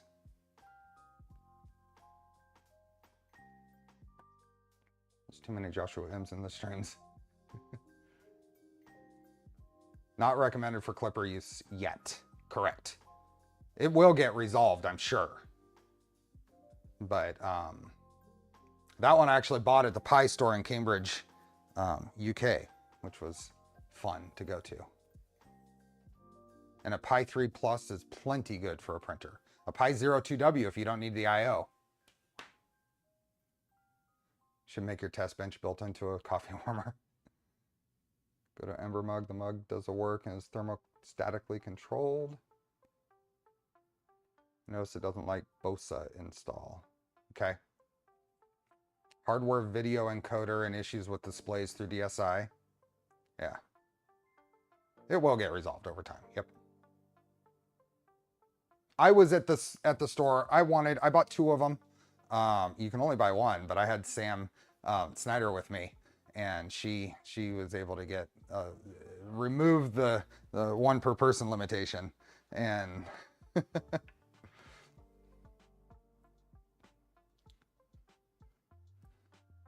so I got those and a shirt and some stickers while I was there.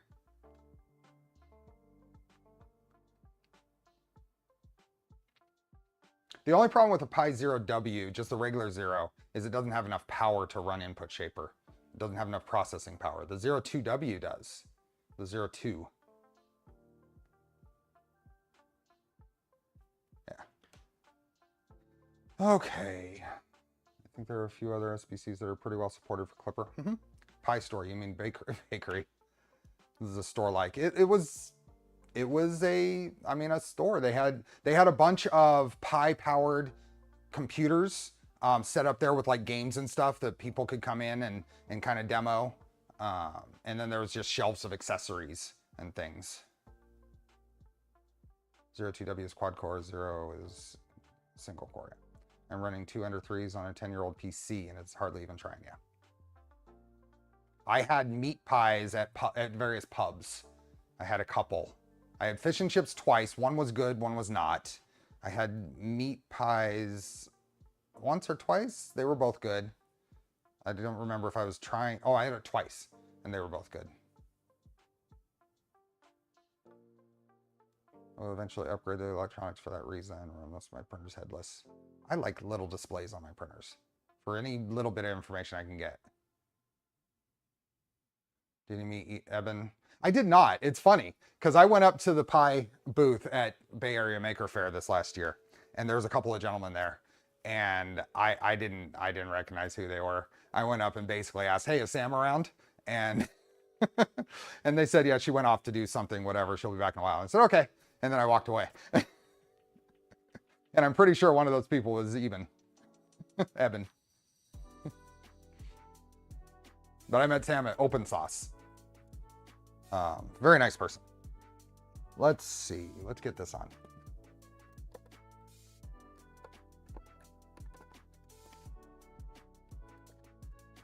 But I just thought that was funny. The founder of Raspberry Pi, and I'm asking where someone else is.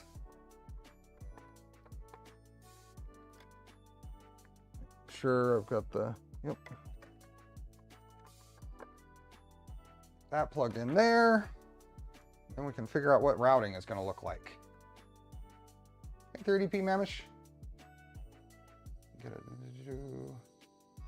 Meat pies are great. Steak and haggis. I had a fish pie at, what is it, Wright Brothers, which is a chain in that area. That was really good. It was salmon.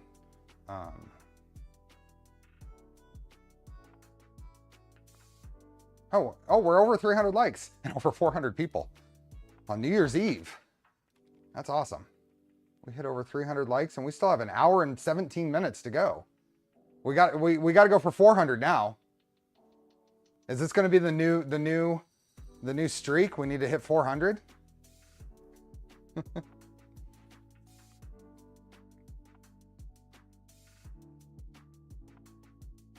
Speaking when we arrived at the Maryland Maker Faire. So we have, we need to put in this, the channel stuff. So let me grab that channel stuff. I think it's over here. The wire channels. Where, there it is. Wire channels. I love and hate this stuff. It's a pain to cut clean. Shoot for the moon 500. How's it going, Ethan?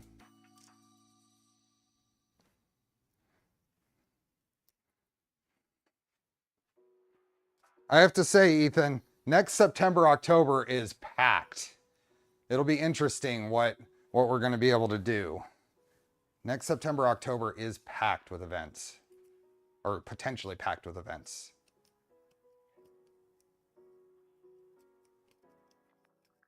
Nero can do over 1,000 likes. You can easily do 500. This is a, 3DP. This is a LDO kit. This LDO does kind of value added revisions to the kits. They're trying to stand out from other kit manufacturers, right? This is what they refer to as revC. There hasn't been an official revision to Switchwire yet from the Voron team, but this is a tweak from LDO. The changes from a regular design is the Nighthawk USB toolhead board and a touchscreen on display. The rest of it is pretty spec. So yeah, we'll have to chat. Yeah. Wireways cut pretty well on a bandsaw. Yeah, I can see that for sure. Stream friendly cutting, I generally just grab some side cutters and cut them. See you, John. See you later. Do you prefer the UHP power supply fanless or with the fan? Any performance difference that you know? Are there two versions of the UHP? The UHPs that I've used up to the 200 watt, I have a couple on here. Maybe they're these might be 350 watt. These are 350 and they're still fanless. I would definitely prefer a fanless supply. Hey, Asgard.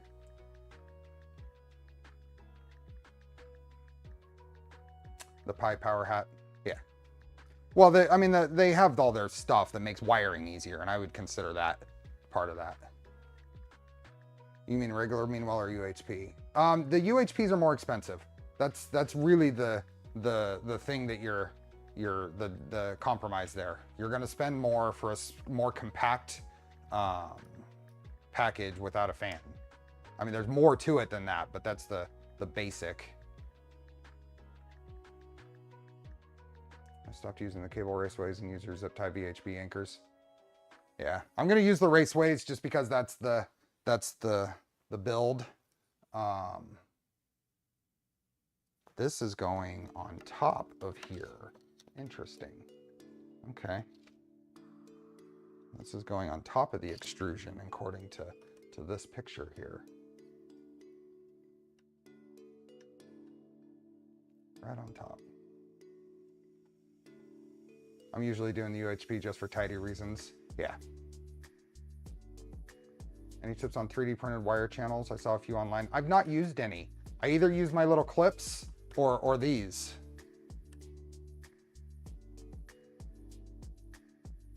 This is a dumb question. Would PC ATX power supplies work for 3D printers? They're all 12 volt. That's the bigger problem there is PCs run on 12 volts and lower. We're using 24 volts. And now that's used to be the go-to for rep machines is PC supplies, but I've seen UHP up to 1,000 watts.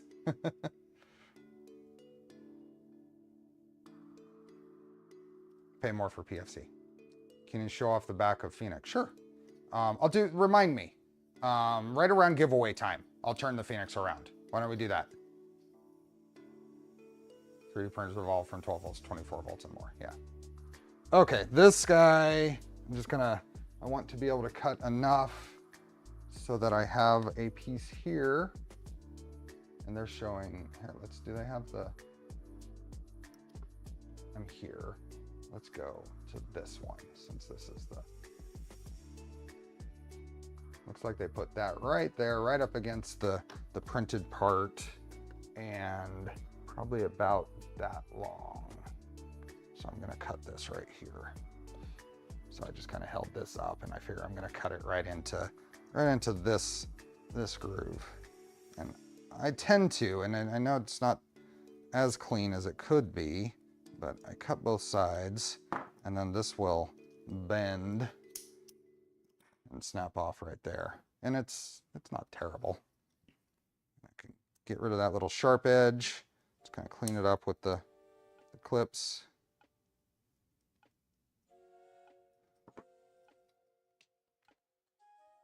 Can you use computer thermal paste on the hot end? Where would you use that? You can put thermal paste on the heat break to cold side heatsink interface, but you don't want to do it on the hot side.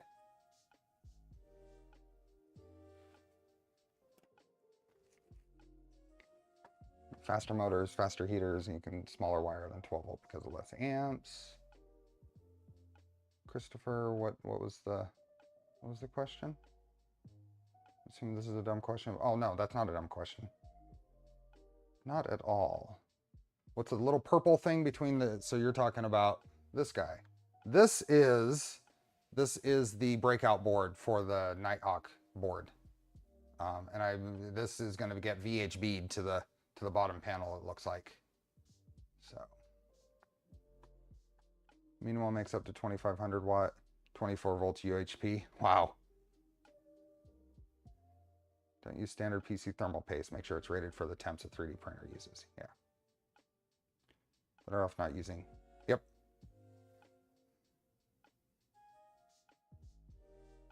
But that's what they used to include for V6s for the interface between the heat break and the heat sink.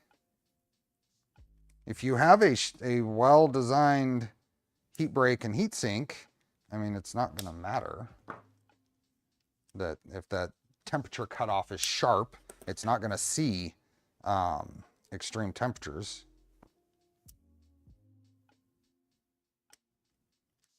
There we go. So that's going to go right there. I used to do big Christmas lighting, server PSUs, and big mean wells were the power of choice. Solve my heat creep problems. Yeah. Do I have... Shoot. Do I have anything...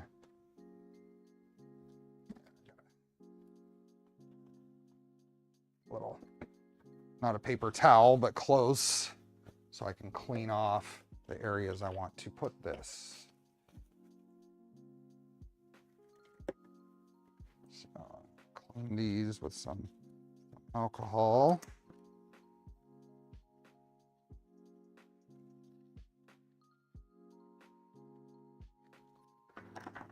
Same here. The extrusions.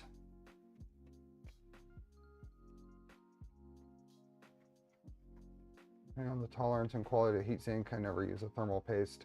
I haven't used it on anything in a long time, but I haven't had any heat creep issues, but the particular combination of parts and whatever may vary.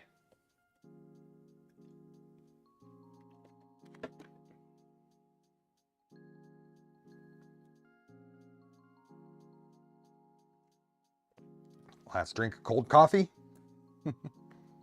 Okay, and then VHB. And I don't put a continuous line of VHB on things. You don't need that much to hold these down. And if you ever have to take it off, it's just easier if you just use small pieces. And this is going to be enough for this.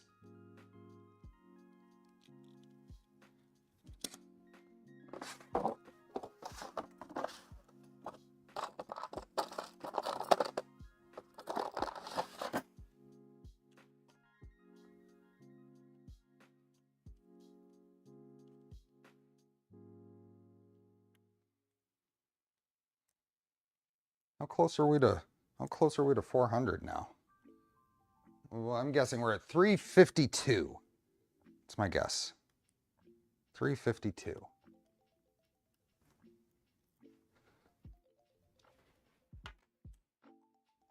Use a continuous line if you never want to remove it. Yeah.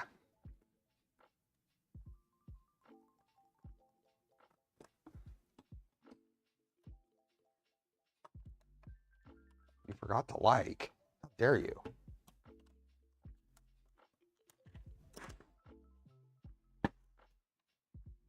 $335. Okay. I mean, if you're dyslexic, I was really close.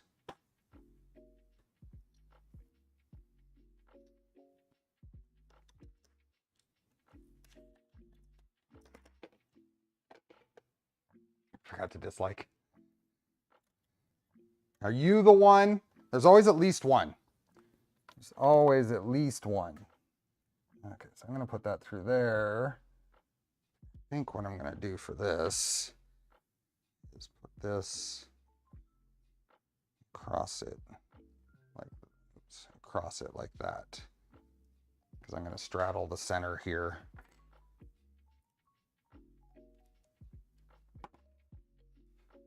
Yes. Thanks, zombie. Another banana sticker.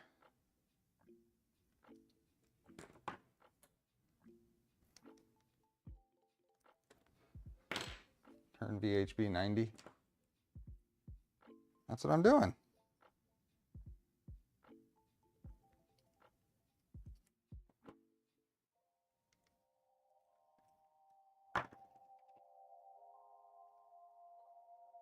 It's all counted as engagement. Yep.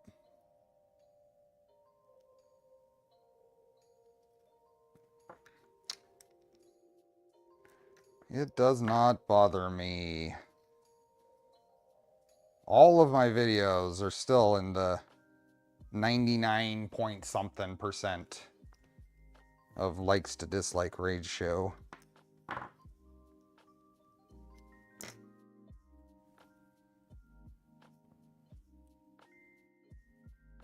Keep hitting pause. That should not be an option on live streaming, or at least to confirm.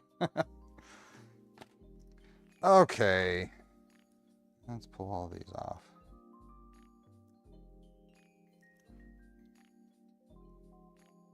Nope, and that's fine. There's going to be somebody who's not a fan.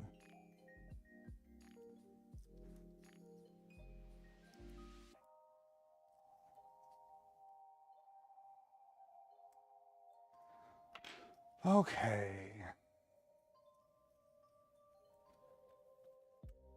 Let's see. I'm going to get all the way down in here and try to center this as well as I can.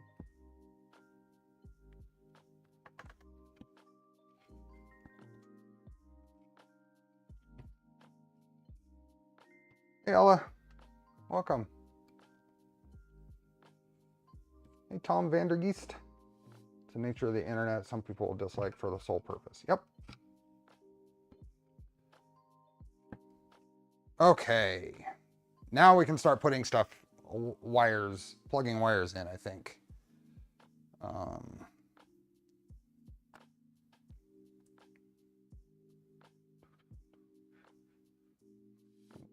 back. Oh, I can't imagine hitting dislike. Why would I be watching a video if I didn't like it? Well, I probably, if someone truly doesn't like it, they're probably just clicking it and going on. Which is good, because it's engagement still. I'm about to install doors on my 2.4. I'm using annex clips for the regular panels. Is there a similar door panel clip? I don't know. Does it last like the regular VHP? I have used a clear tape for stuff in the past. I'm sure it was 3M brand. I don't remember exactly which it was. And I don't recall having any trouble with it.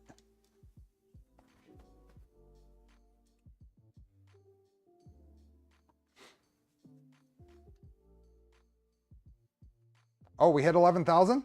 Nice. Oh, it's on the screen. I guess I don't have that on every page. And I did that when we were approaching 10,000.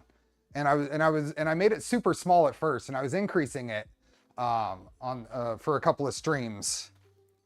See if anybody noticed it. But awesome. 11,000. And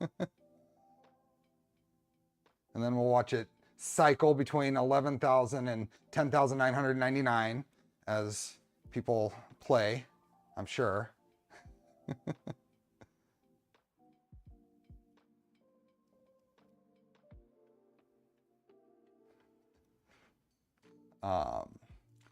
But you can, as a viewer, just go back a few seconds and watch something again without switching from the live stream player. Time for a beer, 11,000 celebration. I thought about it. New Year's Eve. I have a few tasty beverages in the fridge, but I didn't. I mean, it's afternoon now for me, so. Troy, thanks for the gifted memberships. Okay, I was scrolling through here to find wire routing, and I think all that looks reasonable. So let's go ahead and do it. I can drink a whiskey for you.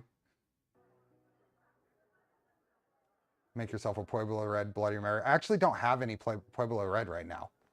I ought to take advantage of your little sale here before it goes away. I have other varieties of your stuff that I haven't opened yet, though, because I'm not a big hot sauce consumer in general. I've been going through the BBs lately, doing it on my eggs and stuff like that, and it's delicious. And I figured once I got lower, I'd place another order. But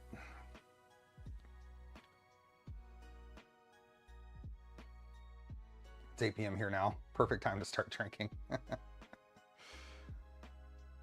What time will you stream on Tuesday? I think it's probably going to be 5 p.m. Pacific. For better or worse, it'll be probably 5 to 7 will be my goal. And I need to reach out and confirm. Maybe Zombie can confirm, but I need to reach out to Nick and see if I can do, I'm assuming I can do a filament giveaway. If so, it would be at the end. Excuse me. So if you give membership, the recipient is random. Correct. Correct. Even if I gift a membership, which I've given all of mine away for December, even if I give away a membership, it's random. Hey, Keith. Welcome.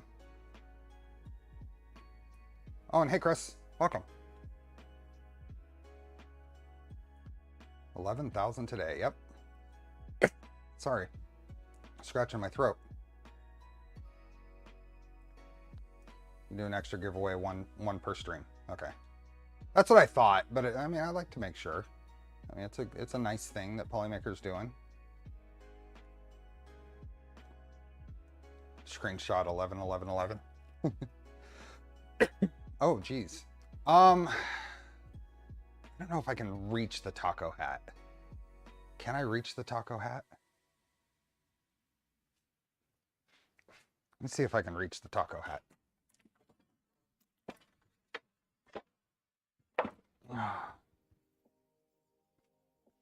Might as well get a good view here. I've got, what is this, 8 foot? No. I'm 5'10", so it's a weird length. Did I cut some off of this? I might have. Okay, let's see if I can get to it. Hitting 11,000, it's cold. Yep. Taco hat wand. Get some water. I have. It's right up here on the shelf that I can't actually reach. Let's see if I can get this hooked on here. And I can't really get a, oh, here. It's up in here.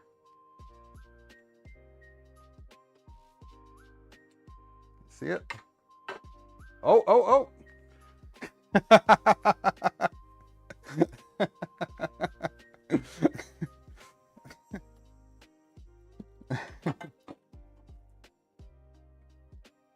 Just for Garrett. Phoenix's IDEX, yep. 7 feet is such an odd length. I don't know. Oh, well, it's probably 2 meters. It's probably 2 meters. The staff of taco. Okay, I guess I'll do the taco hat. It's a good occasion.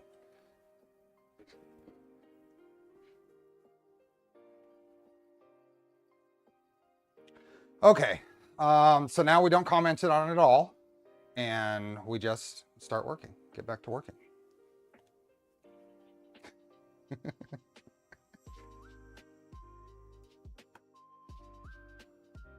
Steve's got a fishing channel now. One of the problems with this, I'm really liking the space, but I can't get to part of a workbench over here with my streaming set up the way it is. So that's why that's still the motivation to move back to the other garage. So yeah, so those are 2 meter sticks of extrusion then. Y'all don't play with your mini 12864 beeper macro when printing. It stops printing when it plays. Just had a huge stress. Interesting. It's just turned into a Twitch stream. I don't have any of the Twitch stuff. Steven, thanks for the gift of memberships. Okay. We are going to put all of these in. That's about what it looks like from there. Let's see what we can do with that. So let's get the hat in here. At least you don't have to see the back of my head now. You see the back of a taco hat. Next time engage Euro mode right away. Okay. This is going to go right into here. Wedged in there, and then pretty much, maybe I connect it first and then wedge it where it'll go. Stream just turned into my favorite meal, tacos and a creamsicle. Oh, what do they have this? Let's see if there's an order here. We look at the big picture.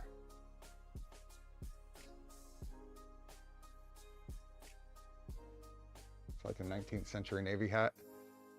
Okay, so we're going protected earth, neutral, and then live on the order that they picked. Doesn't really matter. We can do what we want, but we'll duplicate it.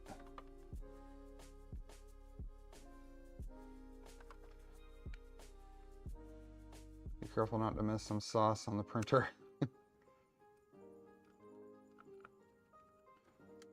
Okay, so one in there.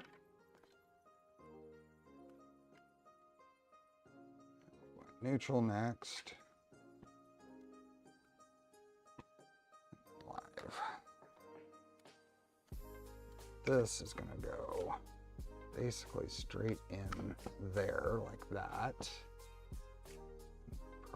Looks like it wants to just go in the end one here. And then we'll bend that in. Like that.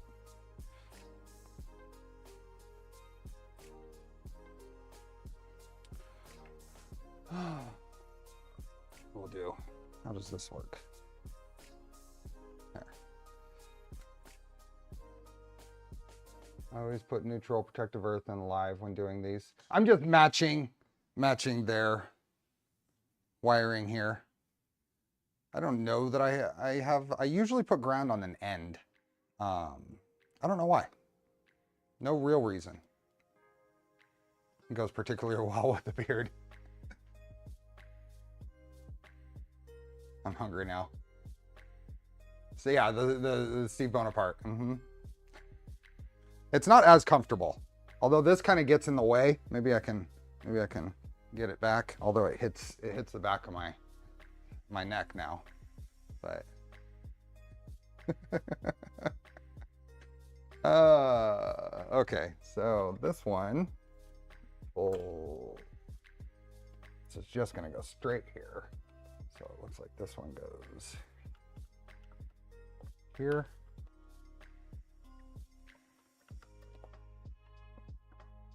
We want to make sure all of these go all the way in, and we'll do a tug test on these. But that's gonna go right down like that. And then this one, this could be a little longer, I think.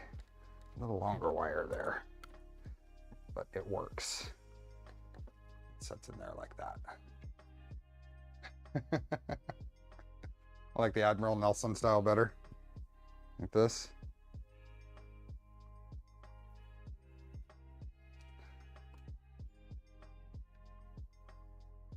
keeping the live and neutral separated. I get that, Derek. That makes sense. That makes sense to me too.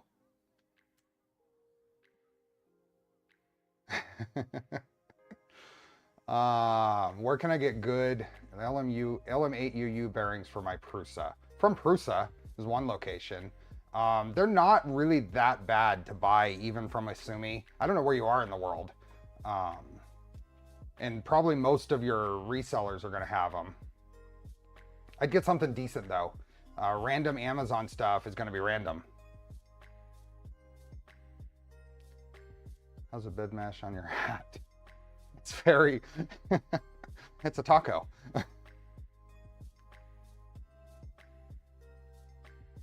This is the Bonaparte style. Okay, so the other style works better. This is more comfortable anyway. Yeah, this is more comfortable.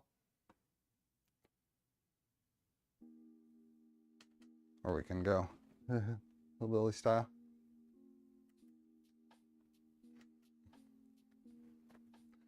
You need to run a bed mesh, your head is a taco. Have you leveled your bed? Printed solid? Yep. Forward back is more Admiral Nelson style. There we go. Screenshotted a new Discord profile pic for you and put it in the stream chat. Okay. Then this one, I don't know why this doesn't go up into here. Up into here and then come back down.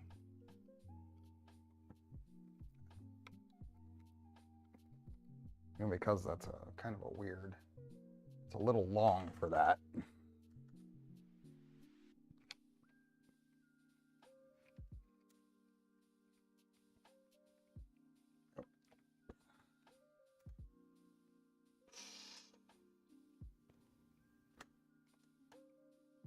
I'm going to change something here because I think it's going to fit better. I'm going to change something. I'm going to take this out.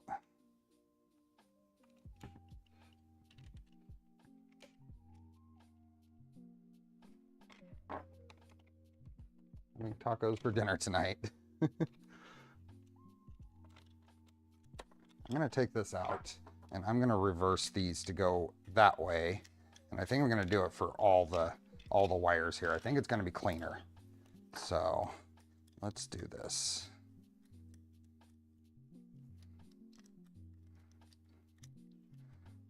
Just have to change the orientation here. So still protective earth here. Make sure we're pushing that all the way in. Should the frame be wired for protective earth also? It should. It absolutely should. I don't know for sure if there is a allowance for that in the kit. That's a good question. There aren't any spots on the Wagos for it. Might be something to chat about because that's something that's kind of been highlighted a little more lately than it has been in the past. Here, so that's going to go up like that. And I think that's going to allow me to enter the channel here earlier and then exit into the Wagos here. So, and I think I'm going to do this for both just to keep the wires cleaned up.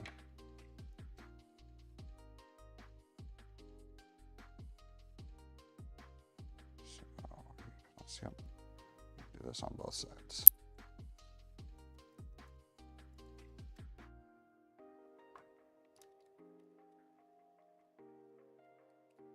Hard to do it right on the anodized extrusion assembly, I think.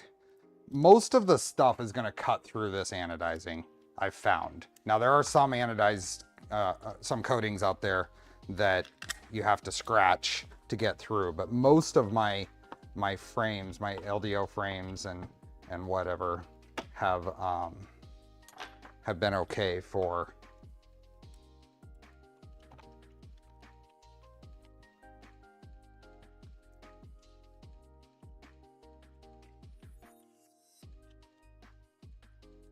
Come on, where are you? There we reach the pi if you have it go back behind? I think so. I think it will. Even if it just has to bend back around kind of under here. Yeah, it'll reach for sure. There's lots of room. I might even be able to go around this way and through this. Yep, I can do that. So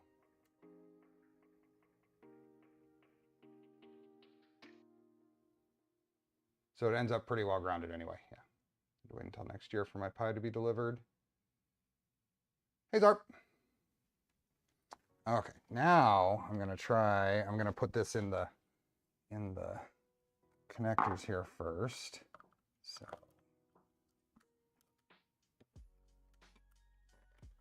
there.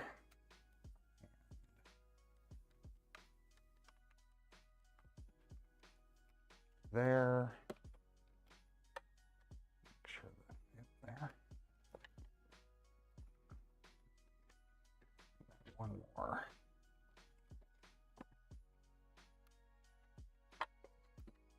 Did you check the voltage output from the power supplies? I have not. We will do that here in a bit. Just push these out of the way and we'll do it that way. Now this can go in right there. And then in where it settles on this side. There we go. There, that's clean. Now that you have the wires in that orientation, what if you flip the power supply up to reduce some of the excess cabling? This won't. Well, maybe it'll rotate. But I think this is okay right here. This is pretty decent.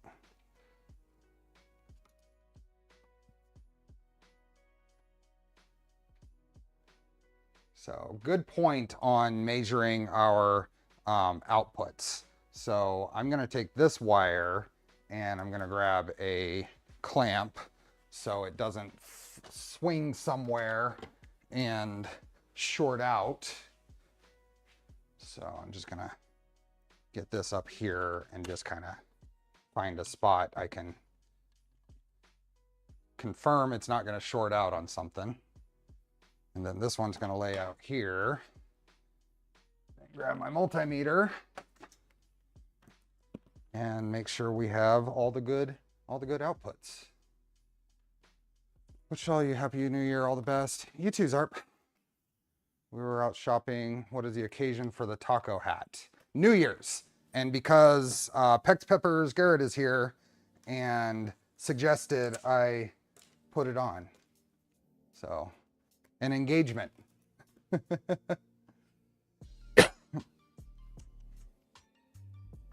I think we check every build.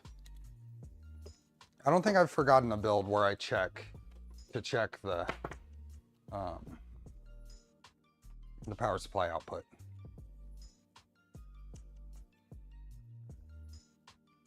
Okay, Chad, I'm off for today. Wish you a happy new year. Happy new year to you too. There's a Polar Ted situation involving me in 42 minutes, just re-roll. Awesome. This is power. So it is off right now. Let me just do a visual check to make sure protective earth, neutral, and live. And I know I checked this one. I can't really see it, so I'm going to trust it. Yeah, so let's plug it in. Refer to him as Taco Admiral Steve. And we're ready for power. Let me turn on power from this side so we have a good shot in case something pops. Okay, green light there. We'll see a light on this one. Let's go to. So I'm careful here. These are here. I've bent those out of the way. There's nothing metal anywhere near them. I might as well just check it here. 23.78. We can increase that. We can increase it right here. Turn that little potentiometer a little bit.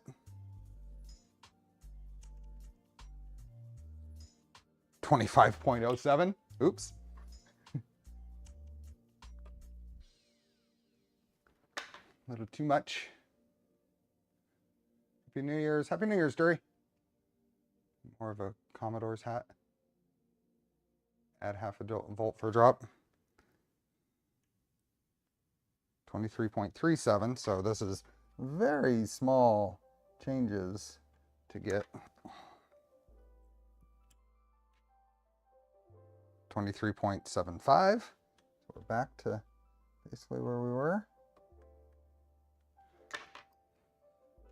Derek, thank you. Is it correct to say that no build is complete until all cardboard boxes are in the recyclables pile and leftover screws are sorted out? I would be in trouble if that was the case. Here, 24.1. That's good. That's fine. I mean, there is going to be a drop. It'd be interesting to measure the voltage, see what that drop actually is when the thing's running. But, oh, I need to do the 5 volt. So once again, I'm going to go up here and go there. And this is 5 volts. So 5.04. Perfect. It's good. I'm not going to adjust it.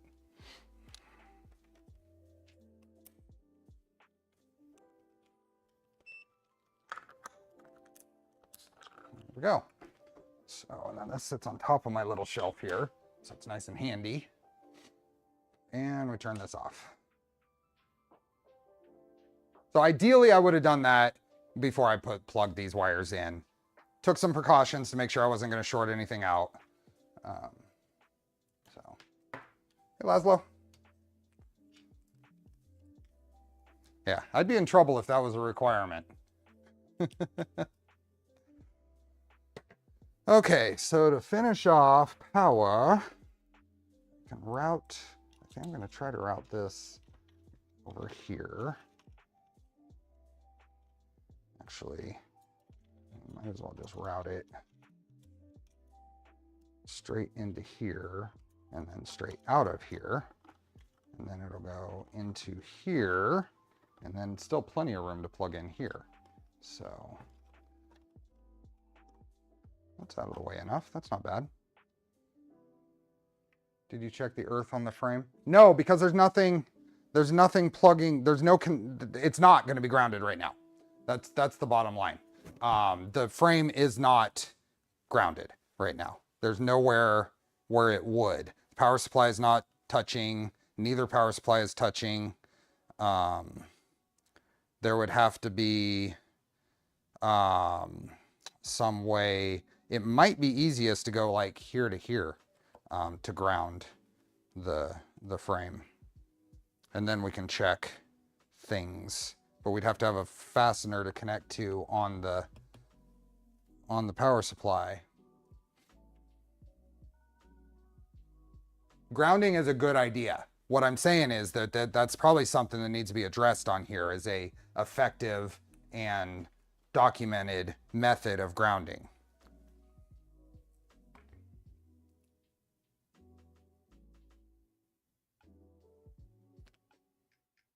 You could jump a wire from the PSU case to, yep, and that's what I was just talking about, is we can go, I just have to figure out where we can attach, we could, how, yeah, there's enough room there where the panel, so I'm talking about, there are some open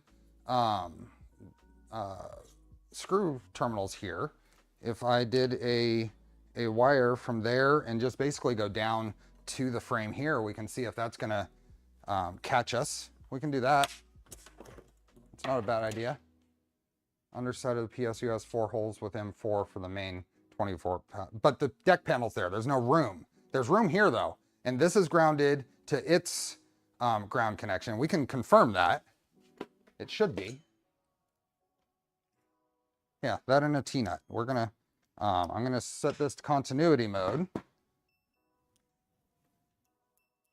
So we should have a connection between the 2 power supply cases, and we do. We're gonna have a connection to ground in there, and we do. Now we don't have a connection to the frame anywhere.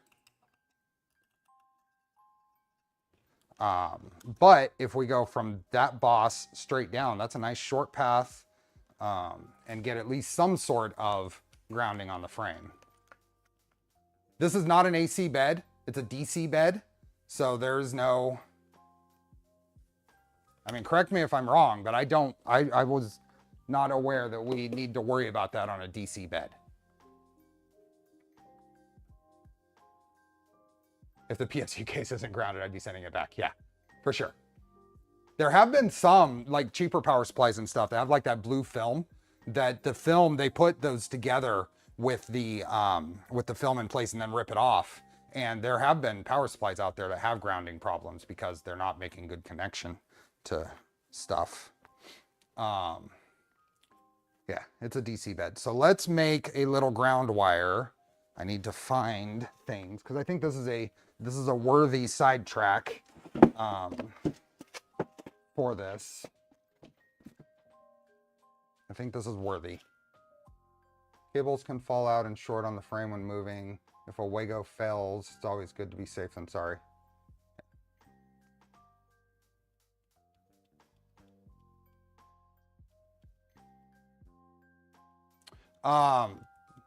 Yeah, so that is a good point. If we're going from the power supply here to here, if one of these disconnects somewhere else, we may, if the ground wire that goes to this power supply disconnects, we're not protected.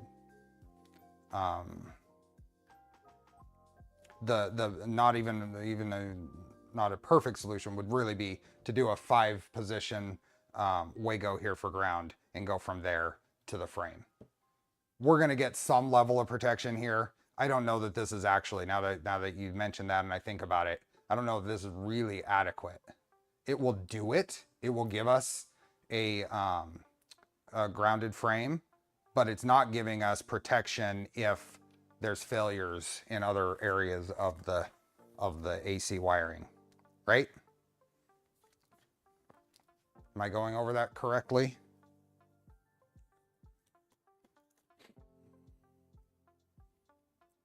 So given that, I think the right call instead is to remix this Wago mount to use one 5-position and then ground to the frame here.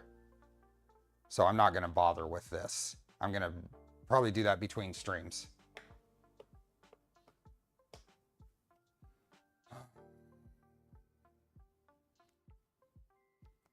Yeah. Talking through something, that's good. I made a Y cable from the AC input, so it's crimped with 2 cables, so always connected. Yeah.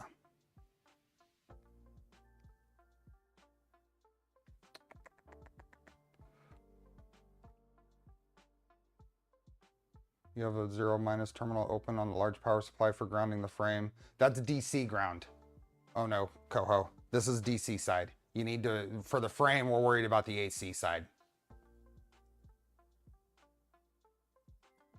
I think you're probably overthinking. I don't think you need a bunch of redundant grounds. No, you don't need a bunch of redundant grounds, but you should have your ground to the frame as close to the inlet ground as you can possibly do. This is very far from the inlet ground. There are at least 2 other potential failure points between this and this.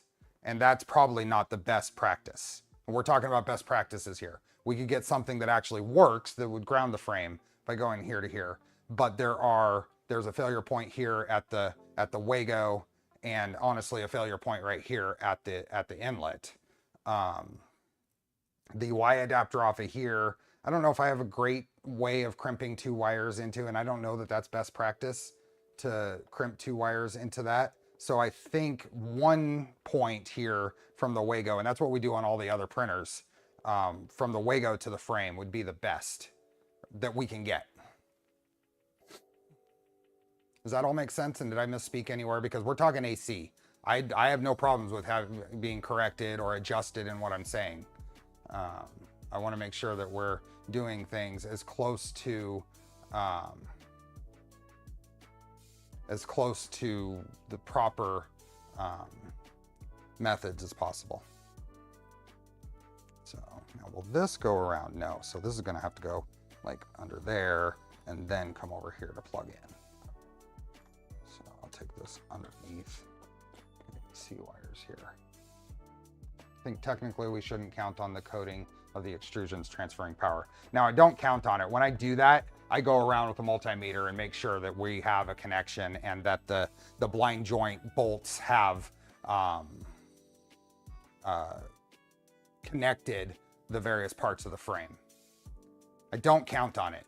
I don't just put it here. You shouldn't, because if you need to scratch that anodizing away to make a good connection, or we can use a star nut or washer, I mean, to bite into the frame. But for the most part, the blind joints are going to scuff in enough to make a connection in practice, like Teltzoid said. So usually have an extra spot on the ground way gutter frame. Yeah, so I'm going to suggest that we remix this mount here for a 5-position Wago for ground, and then just a short little jumper here to the frame. It's super easy.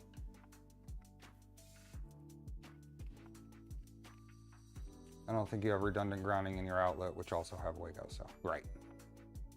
Yep. So I'm not going to go down the rabbit hole of connecting this, because it's not really worth it. It sounded good talking it out at first, but I think the play is going to be to do it as properly as we can between here and here, and we'll do that for next stream, because we're not going to finish this today, and that's okay. I wasn't expecting to. I wasn't expecting to get to the point where we could print today. I am hoping for next weekend. Speaking of star washers, it was how it ended up being the only way to get earths on my frame that we spoke over earlier this week. Wow, that's a thick coating. It can kill you if you don't pay attention to it. Yep. 5-position Wago adds to the bomb, though. If you don't have... Where is it? Where is it?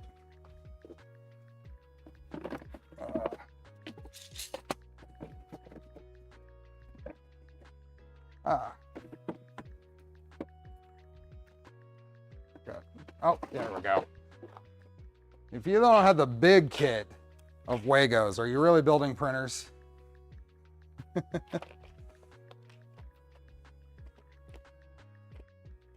There's a goop you can buy at Lowe's for aluminum electrical connections that prevents corrosion. Yeah.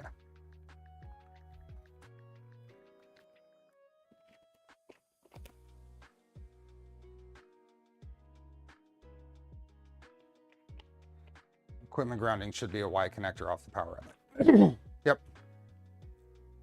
What time is the drop taking place? I want to go grab a bath. Smell after work. We are in 27 minutes. Asgard, if you can take a quickie, then you got time. But the Polar Ted Club is begging for new members.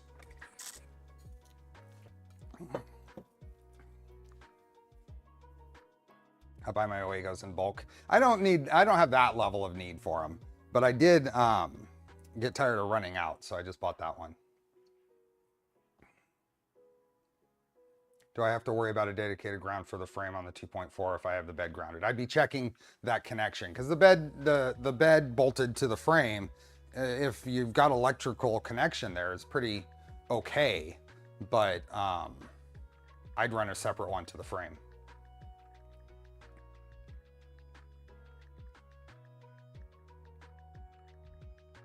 Nice hat. The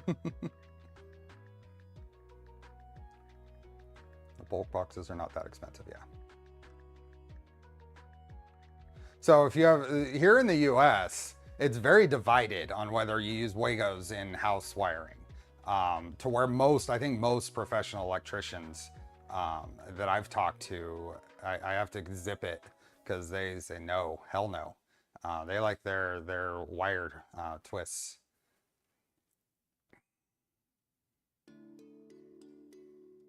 So 27 minutes is a quick shower, 5 minutes is quick. Oh yeah, I don't take long showers either. I'm gonna grab a Extrusions don't always make good connections for safety grounding unless special clips are used. How do you like the iBoss dryer that's in the corner? We just put it together yesterday on stream, so I haven't actually used it yet.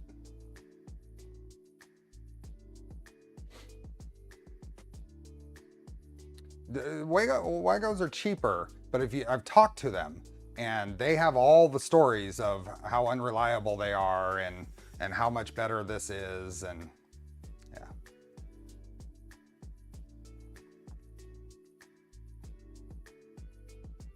I'm a convert, but most in the US still do the nuts, yep.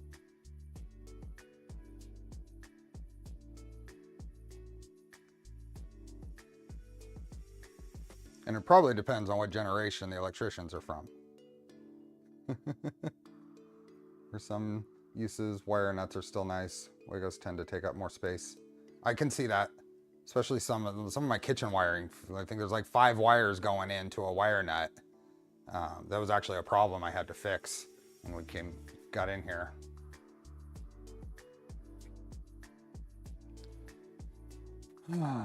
Okay. We can put here. I'm gonna do this. Oh, that's the other tip. Another tip here. Anybody who's been around for a while knows I do this.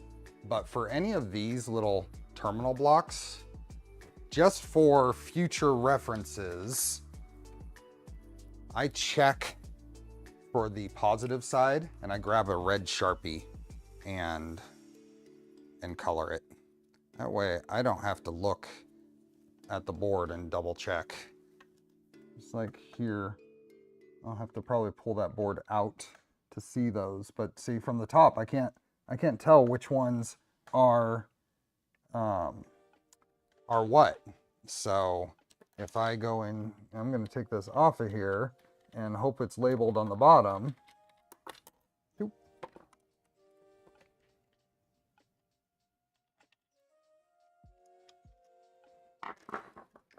Yep. So now we're going to go in and VBB is going to get red. And then DCN is going to get red. And I don't have to worry about that anymore.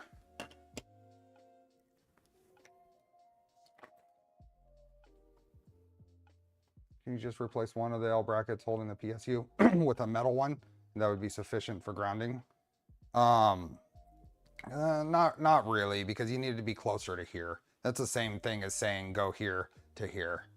And these, I mean, a metal bracket is custom. This is an SKR Mini E3 V3. Says it right there, but it might not focus well enough.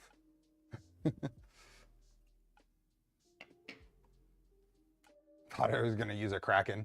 If any printer, besides the V0, this is probably next in line for overkill on Kraken.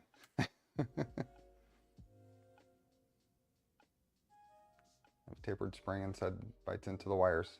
Yeah.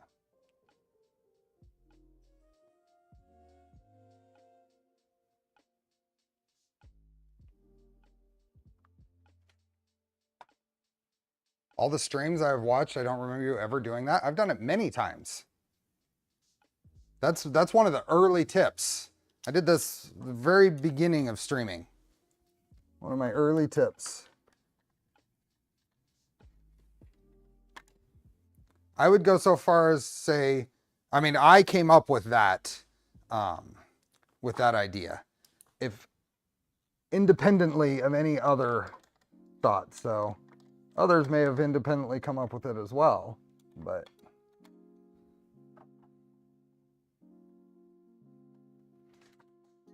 Kraken on Legacy. There's no room in Legacy in that little control box. I have the Mellow Gemini V2 to replace the electronics in my Switchwire. Yeah, I'm using a Gemini. I don't remember what version in one of my V0s, and it's fine.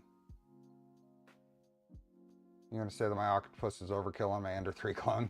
Just a bit. Hey, Smoking Joe. Welcome back.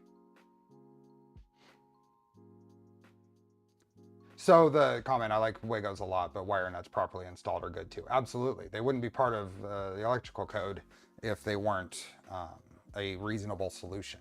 I think what's funny is the polarizing nature. When you talk to an electrician, you're going to, around here, you're mostly going to get the Wagos are absolutely the worst thing you could possibly ever use. I think the point is that that's the interesting part, that both of them are valid. And you're making another good point, is wire nuts for solid wire. I wouldn't use them for stranded. How hard it would be to turn a Mark III into a switch wire. Before the Mark IV came out, I would probably suggest you sell the Mark III and then build a switch wire.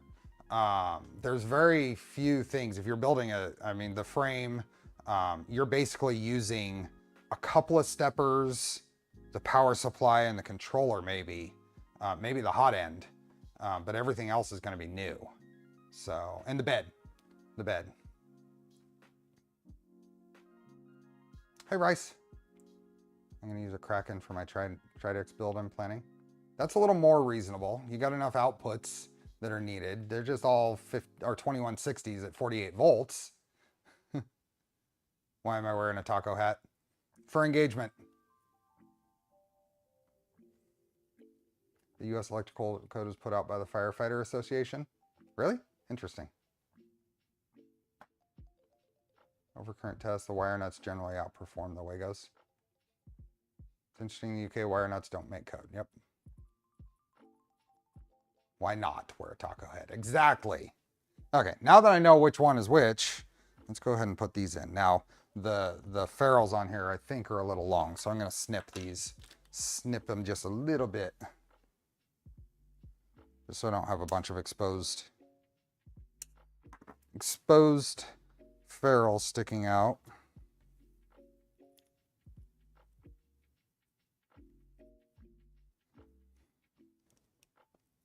What do you think about the Kraken for VZBot? I think it'd be probably a good application.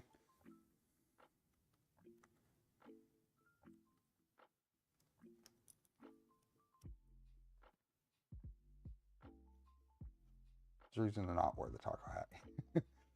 Get Hector to send one of his electric golf cart vehicles and put Clipper on it. I saw those. Hector's a crazy man.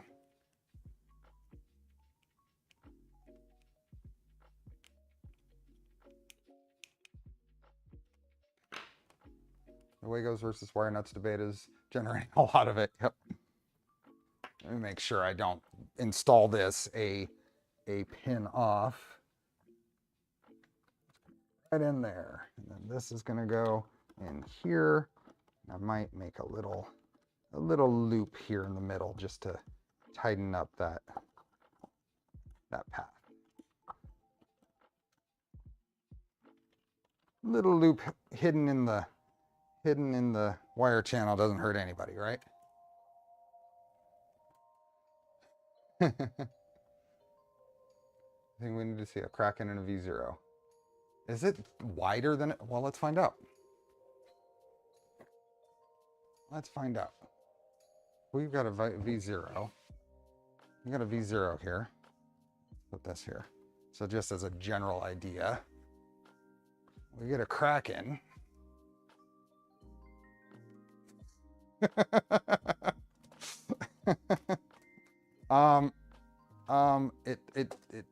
It's exactly the distance between the extrusions.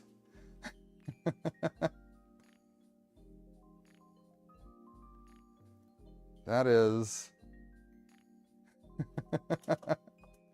hammer and it'll fit.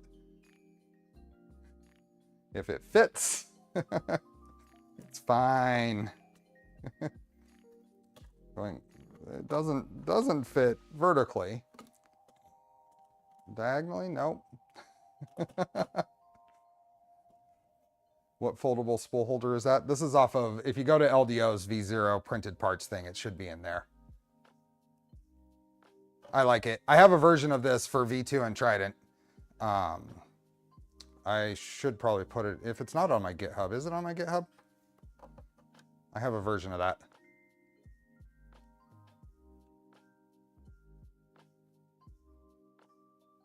Need a sub panel for that, yeah. Anyway. Squirrel.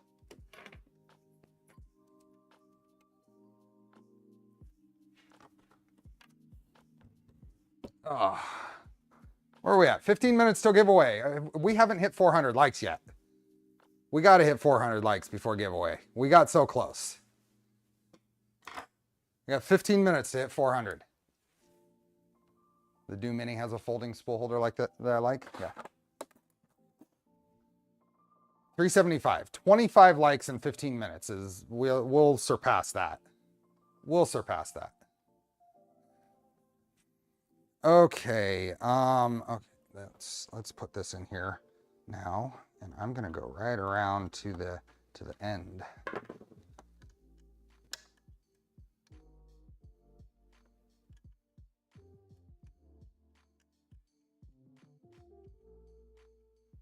Back of Phoenix. Yep, I actually thought about that as I was putting the V0 back. I reminded myself we don't want to forget to do back of Phoenix like I promised.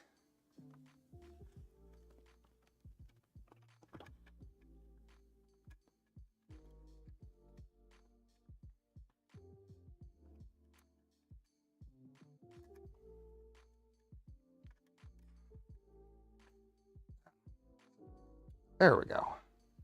Hit it right. I took an Irish rum cask whiskey for you this time. Nice. You slow down your drinking. I start to feel funny. Multiple times and an odd number. There we go. I hate that the likes don't auto refresh. I know, but we hit. I see a 4. That means we at least hit the goal. Good job, everybody. We're also the last. I think it's 4 streams now. We've had a couple of them over 500 people and all of them over 400 people.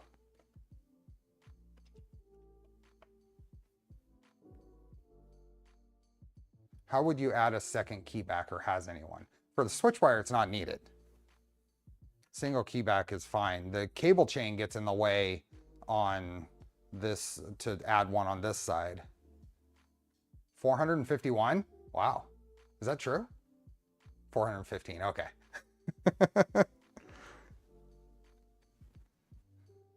If you see a low number of likes, I like you, because that means you've been here since the beginning of the stream. Because it doesn't refresh often. I like you if you just got here too, but you got an extra bit from me. Okay, power. This is the longest wiring ever.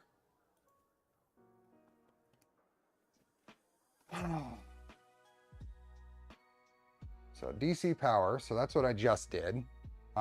We do have a, we got to put our little adapter there.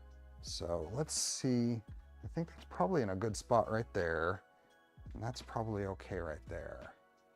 Mine says 50 likes or dislikes. That's okay.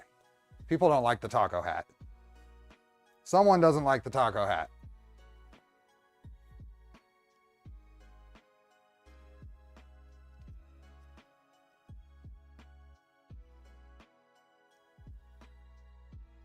I head over to Sunday Ticket, be right back. Google doesn't earn enough money to pay good programmers. Okay, so this is the little breakout board. We are going to install this in this orientation right in here.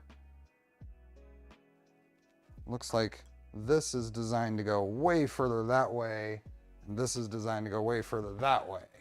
So let's see if we can get a little more light here too. Just a little more light. iPad app seems to auto update, but then it doesn't auto complete. I'm pleased to report that those who don't like the taco hat have been sacked.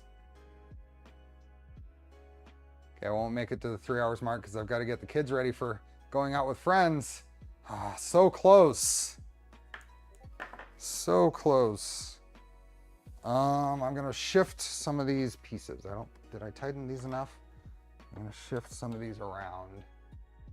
And this one needs shifted, it looks like. This one goes down.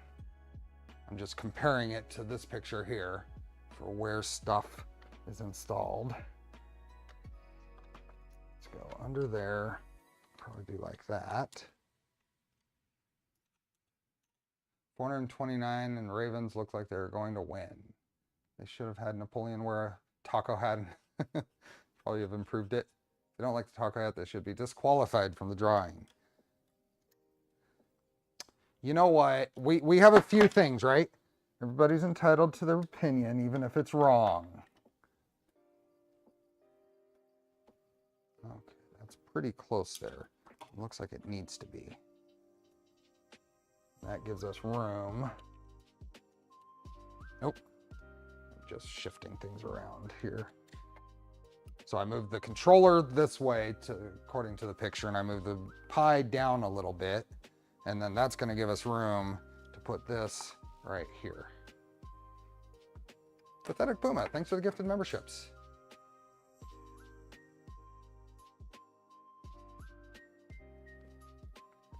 So now,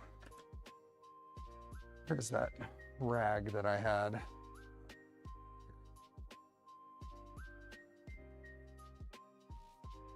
I linked the DFU procedure for the SKR Mini for you on Discord if you need it. Thank you.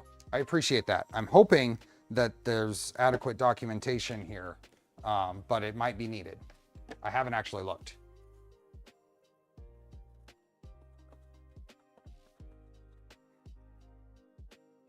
Now, when you wipe down printed parts with IPA, you got to give them a little extra time to dry. Get out of the. Maybe I'll just make sure. Put a little. Just make sure it's dried off so the VHB sticks well. Polymaker filament, your response has been recorded.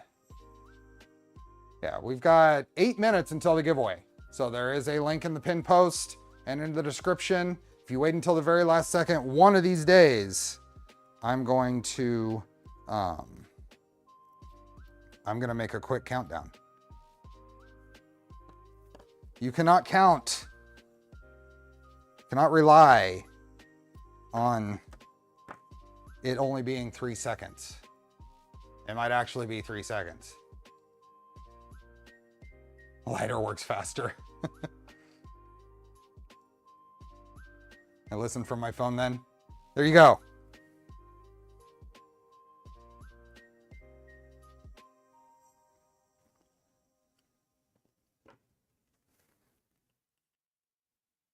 I mean, one of these days it's going to happen.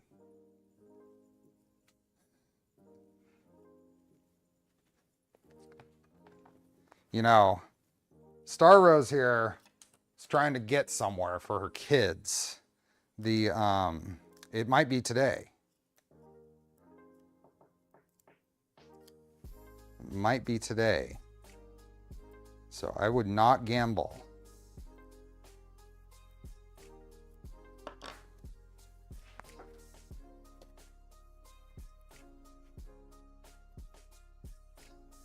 Yes, yes, we will right at the time.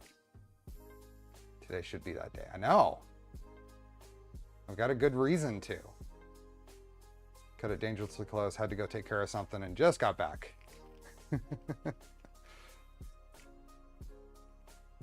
Believe it when I see it. I don't know. Daughter will dress quick. Son, on the other hand. Yeah, just tell him you gotta wait a second. 19 to 49 Ravens in the fourth. Wow, that's a spread. Okay, this is gonna go, and it looks like it goes kind of right. Yeah, kind of right there. So I want that far enough out so I can still remove that. I'm just gonna put it right there.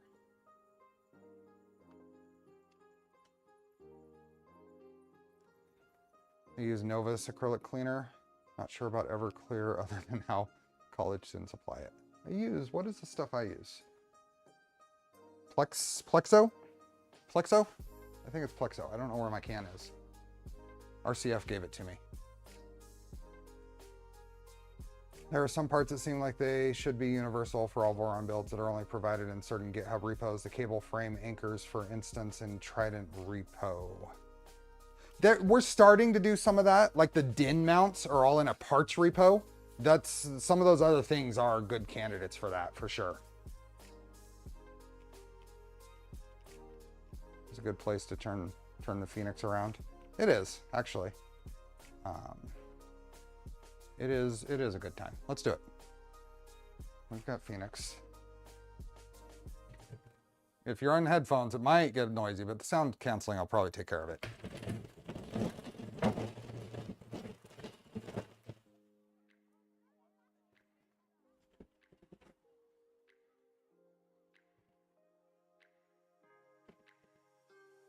There you go.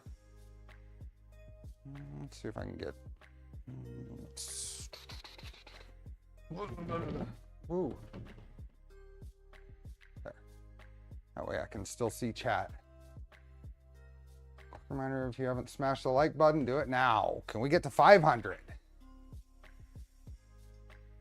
Thing I hate about New Year's is all the US football stuff.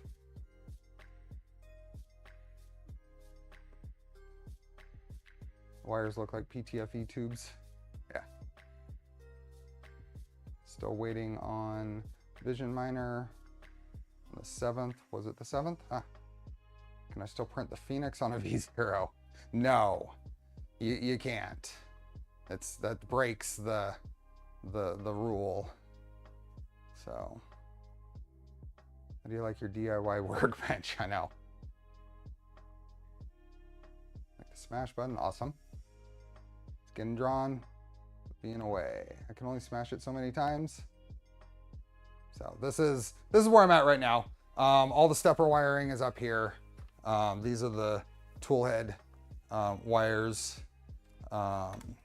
Thermistors for the beds. All the AC wiring is done and checked.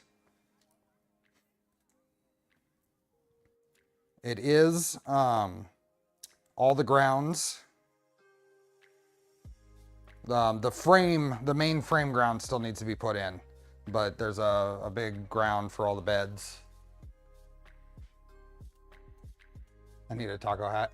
I only have this one. I was given it by Pex Peppers at Rocky Mountain Rep Rap Festival. He's walking by, has this pile of pepper and taco hats, and says, if I give this to you, will you wear it on stream? And I said, sure. You remember what label maker you have that prints on heat shrink tube? Yeah. V-core is already torn down. EBB's nice. Can you machine the Phoenix on a Milo? Yes. Yes, it would. None of the parts in there are huge. There is there's a panel here for tying all the AC stuff together, the SSRs, Bolt 2, and power supplies. That's a little big piece, but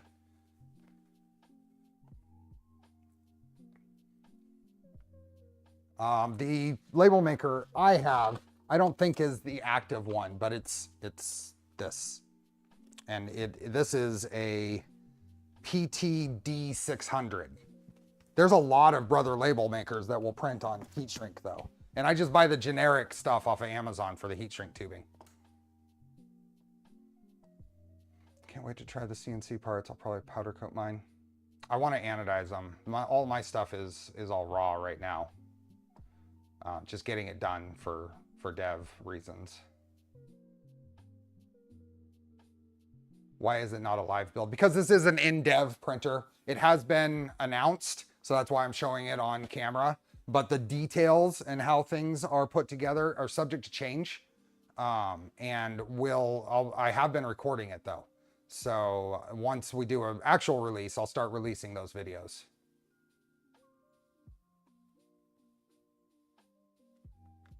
It is 1 more minute till the giveaway.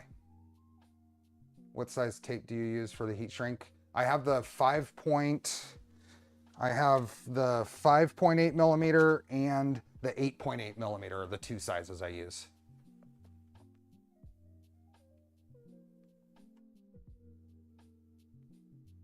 It has a Kraken been released. You're gonna make it? Awesome. So it is 1 o'clock. It is the 3-hour mark. It is Polymaker filament giveaway time.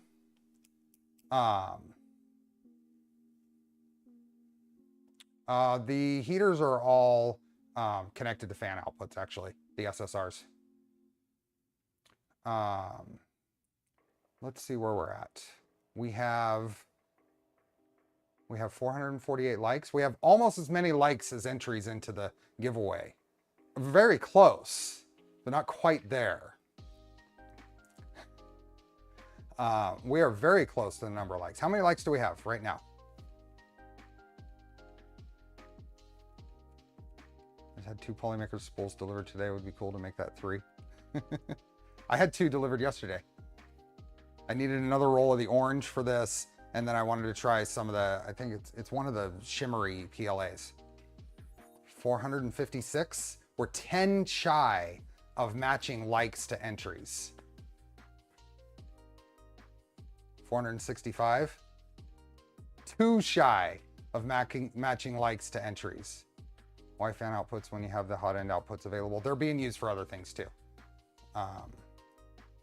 So thanks for all the lessons, Steve. Thanks Ram. Thanks for being here.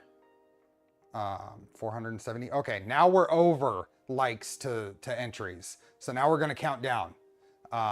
And this is going to be a fairly quick countdown because we've given it over a minute now.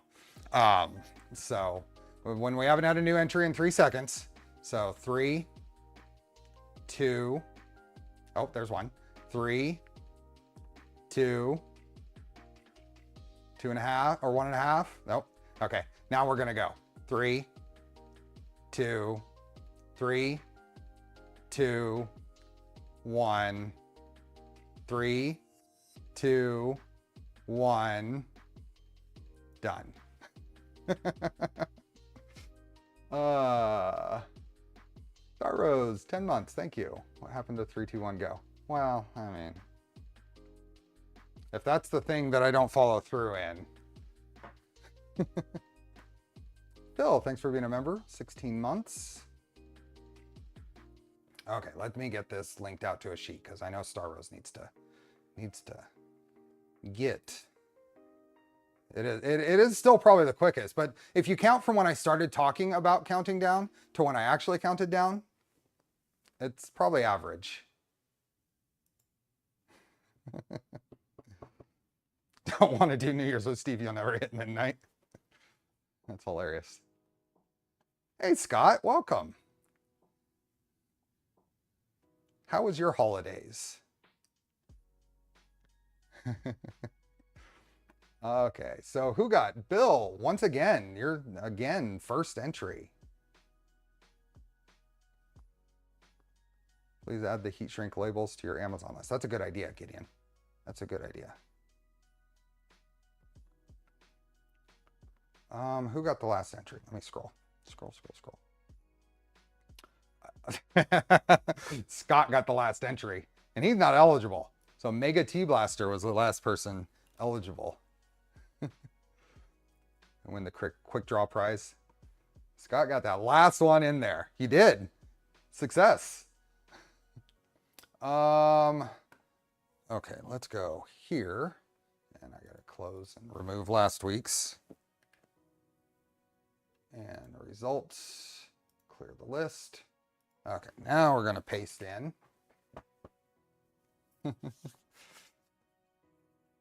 2 more hours till 2024. Don't forget to unpin the post. Bill, can you unpin it? I'm just curious if you can. Or any moderator that's in here. I'm just curious. Thanks, Thunderkeys. Your videos helped me get 3 Voron cereals in 2023. Awesome. Awesome. Don't forget. Oh, yeah. Okay, this is done. Let me just make sure. Did it do it? It didn't actually do it, Bill. So it looks like I have to. And that's fine. I was just curious. So I said, oh, yeah. So if I scroll all the way down here, we can confirm that this is the newest one because Edge of 3D is the last entry. So this is the end of 2023. Let's do a number between 20 and 23. And I need to hear from everybody. There's only four options here, but I need to hear it.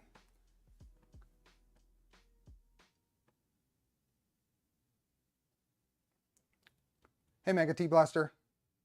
You did it on your side, but he didn't actually do it, so. Hey, Porty. Let's see. Chat did a little hiccup on my side. Took a little bit, and then I had a whole page of numbers. 2023. 20 and 23. Okay. Looks like we're gonna do 42. 1, 2, 3, 4, 5, 6, 7, 8, 9, 10, 11, 12, 13, 14, 15, 16, 17, 18, 19, 20, 21, 22, 24, 25, 26, 27, 28, 29, 30, 31, 32, 33, 34, 35, 6, 37, 38, 39, 40, 41, 42. Spin.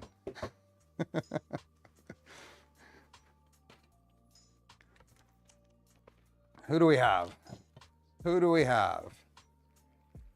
Kyle Rober, are you here? Kyle Rober, you have 2 minutes. You have 2 minutes from, oops, no, not 20 minutes. You got extra time. You got 2 minutes from now. You saw your name. Kyle Rober. Kyle Rober? Are you here? Are you taggable?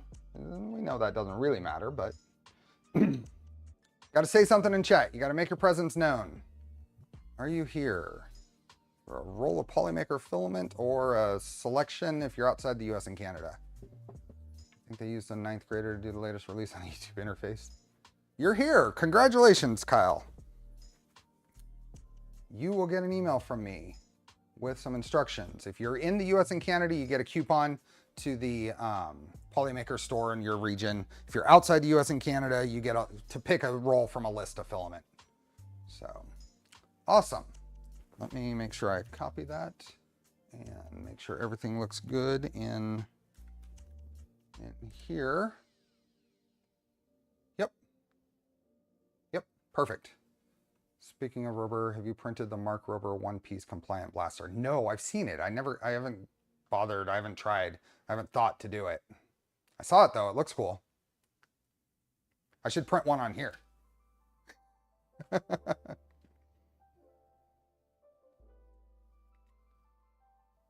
Anyone else muted? Muted. Did I lose? No? Yep, I'm still outputting sound. See you, Dury. Oh, that's what you just said? See you, Charlie. The hat has to stay. It'll be on for the rest of the stream. So.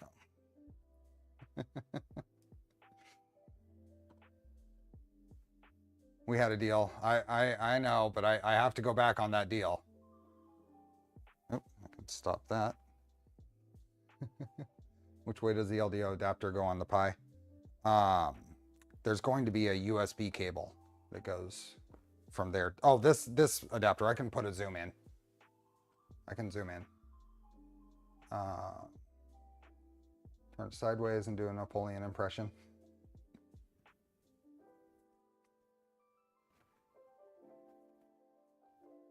There we go.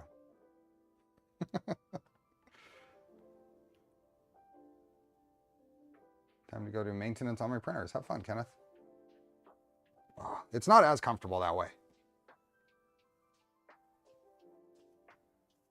Kyle Rober won, Shammy. Hide one hand. This whole thing.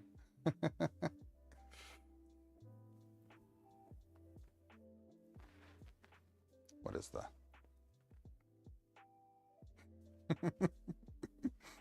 Anyway. Okay, back to building. I'm also printing the Alchemist. Nice. Oh boy. There might be a better picture in the LDO repo, but you can kind of see it. It's on the end right here with the overhanging to the inside of the Pi.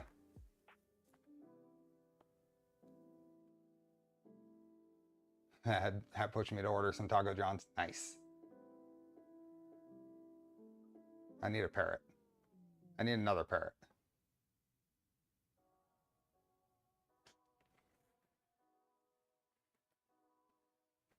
Okay. Yosemite Sam. Silly. There is, we go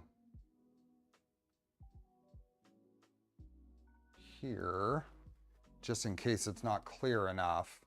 That is another picture of the adapter. And actually the adapter I have here apparently isn't the latest version, because this one has a JST connector here and mine has a ribbon cable.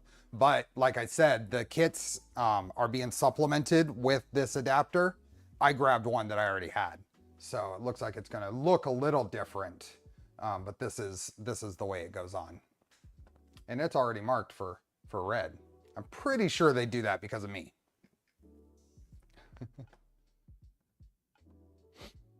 Can this printer make trains? It's past, yeah. What part that is on the Pi? It's a little hat for injecting power. Just makes the wiring easier. See you, Andres. Happy New Year. And for anybody who's still around, the plan is I'm streaming on Tuesday, and we're doing a Mark III to Mark IV upgrade for Pooch.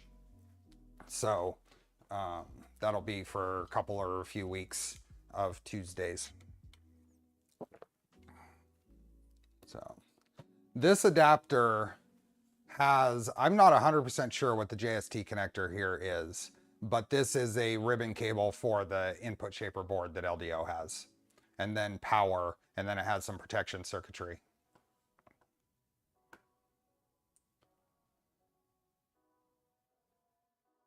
I need to go to the Japanese market soon to get stuff for tonight's yakitori. Nice. So, okay, we are back to, let's continue the build. Might be for RGB stuff. I'm not sure. I don't think I have a kit new enough to have that adapter. See you, Steve. How close are we to 500?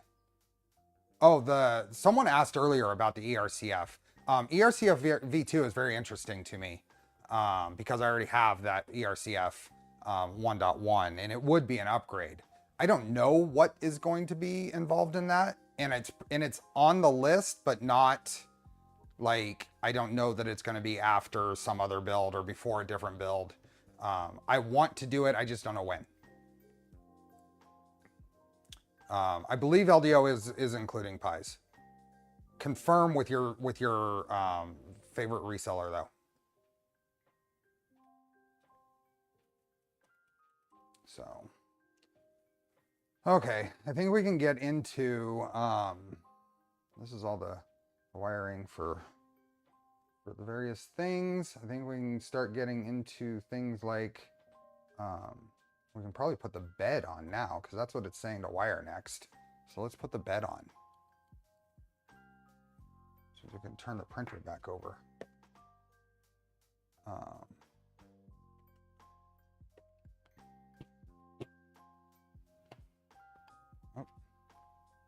Zoom out. Get my ugly garage background out of there. V0 just came with one and I was shocked. That's all I didn't know if they all were. Oh, yeah.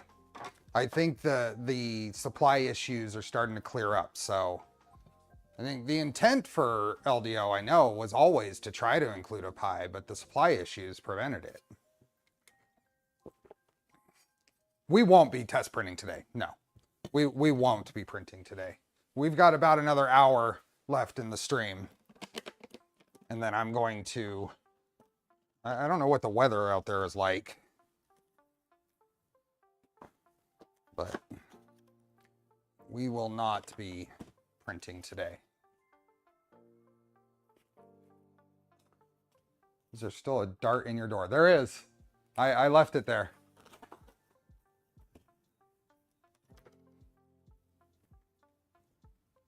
Yep. Right next to the dent from the previous one.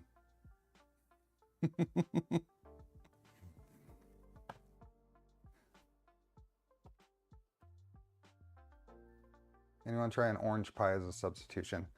I have not. I have some of the one of the Big Tree Tech pies though. Probably going to put it in the Phoenix here to use as an opportunity to get to know anything about it. The nice thing about I don't know what other ones do this, but the nice thing about the Big Tree Tech one is there's a 24-volt input. Okay, screws and some thermistor stuff and the thermistor.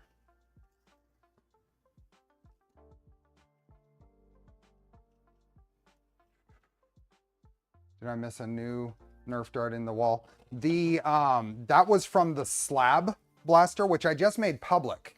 So if anybody doesn't know, if you're not a channel member, then I still make all the Charlie's Angels streams public after a month. And I usually do it right before the new Charlie's Angels stream is going to happen. So the slab was Charlie's Angels 18, which is public now. So if anybody wants to see it, that's what did the dart in the door, is the Silly's lever action blaster, Silly Butts.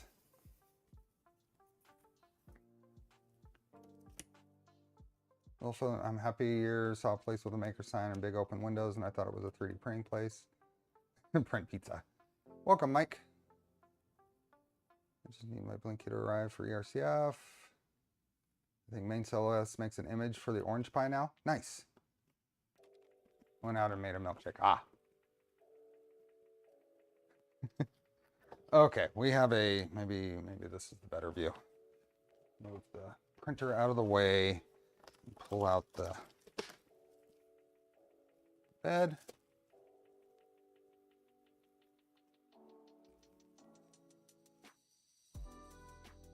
The milkshake does sound good.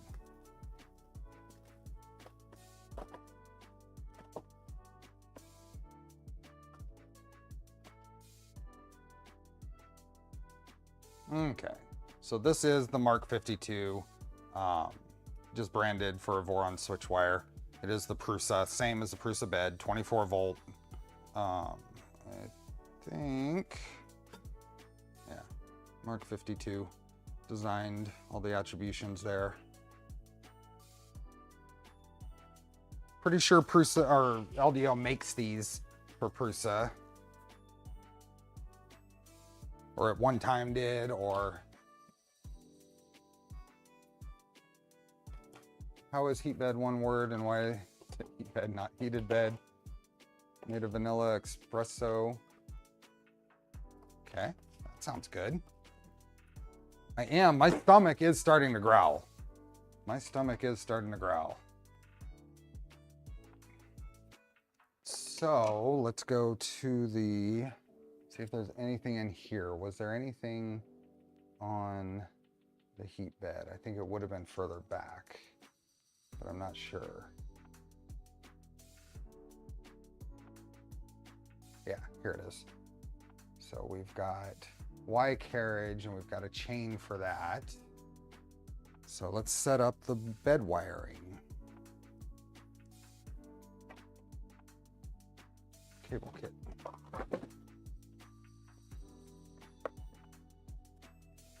This looks like the bag for all that wiring.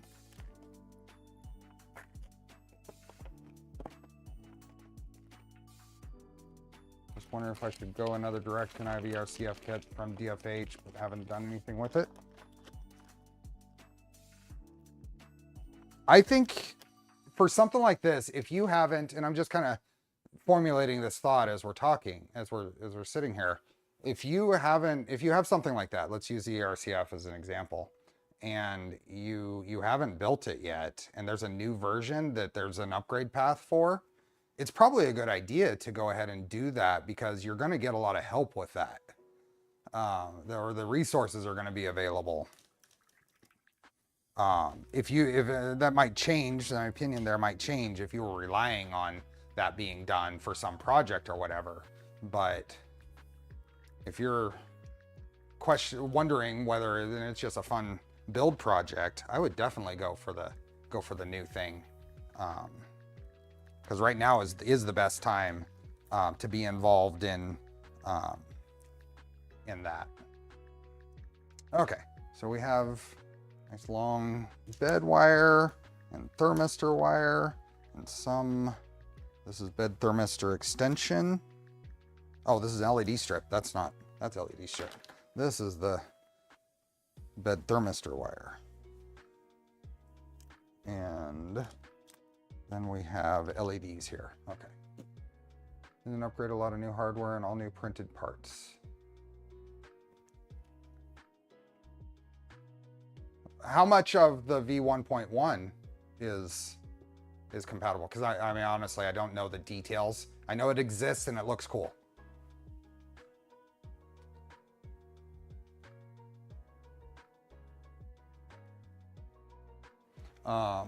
I need the chains, cable chains. Where did those go?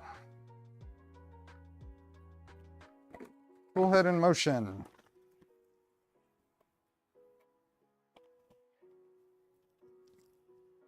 I think that's a short one here. So we've got a short one, medium one, probably a long one. Yep. Then steppy parts. Wondering if the Tradrex would be better. Not a lot of crossover and oh, okay. Well,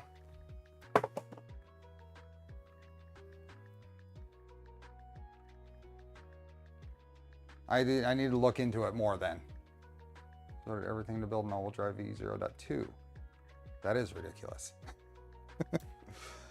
Okay, this is going to be the Z chain, the long one. The medium one is going to be the X. Set that aside. So this is going to be the Y. We're going to, which way? I think it's this one. Yep. Pop these open. Everything. Oh, did I just? No, there it is. Okay.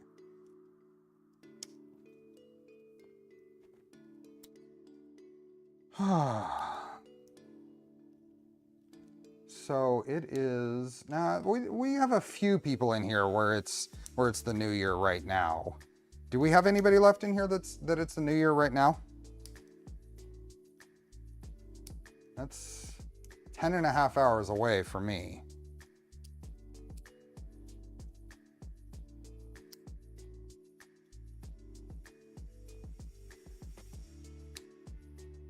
Phil, where were you at again, Phil?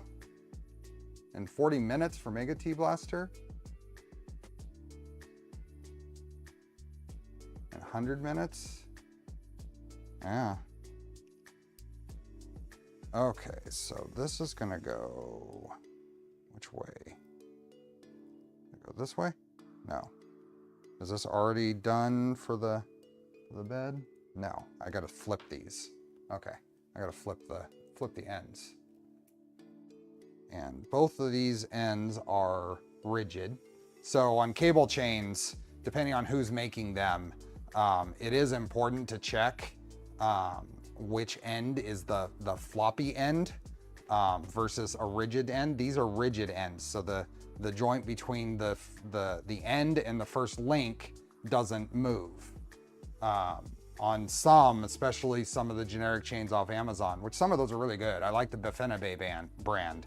One end is floppy and one end is rigid. That's important when you're putting your chains in, because you don't want, like you see some builds where they, on a Trident or V2, the cable chain goes in and does a big old loop and comes down into the tool head. You don't want that, because that's creating actually a sharp bend there for the wires and a lot of movement. You want the rigid end on that side. And if Sanity's still here, she's probably really glad that I just said that. So anyway, got to figure out which one to flip around here. If you watch my printer. It's such a common thing, because folks don't consider, a lot of people don't consider that or know to consider that.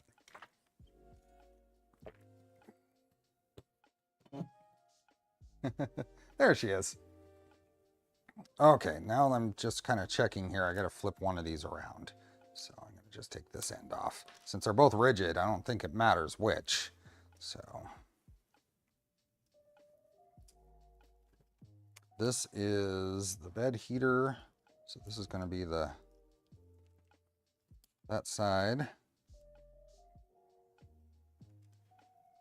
Goes in there. And then the thermistor wire here. Cable chains being right needs to be a serial requirement. Yeah, it should be. Sort from the rails, and then I'm going to change them. Good. 9-month-old fighting double ear infection. Ah.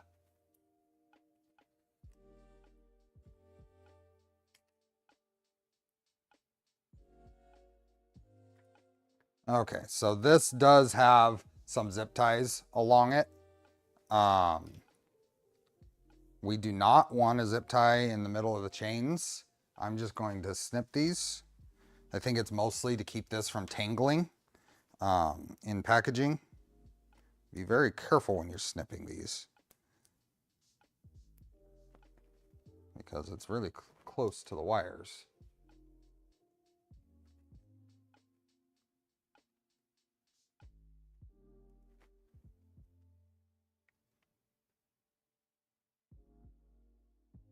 I have a general preference towards cable chains, but I am going to be building some or doing some upgrades that are going to be umbilicals. So that might give me a little more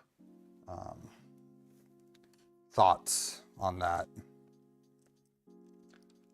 Okay, so controller board side, bedside on both of these. I think those are the only two wires that go through here, so we can close this up. Live chat jumped to top chat while I was typing a chat message. Oh, mine is actually set to top chat right now. There, now I'm on live chat. I hate that it defaults to that and doesn't change. The Nighthawk is made for cable chain, yeah. Yep. It'll work in an umbilical setup, but we're doing a cable chain for this. Okay, so now most of the wire can go there. This is going to go here and here, and now this is going to go back on here. There. Okay, so let's put this here for now, and then prep the board here. So we have some pieces. We have a glass speed thermistor, and on the board is this little dotted circle area. That's kind of the indicator of where to put the thermistor.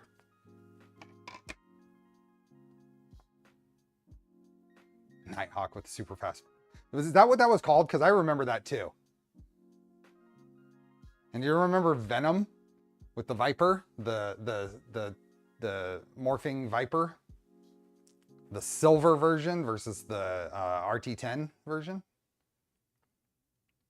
I go on CAN bus umbilical, and my 2.4 has made it a bit easier to work for me, at least. I think it was Nighthawk.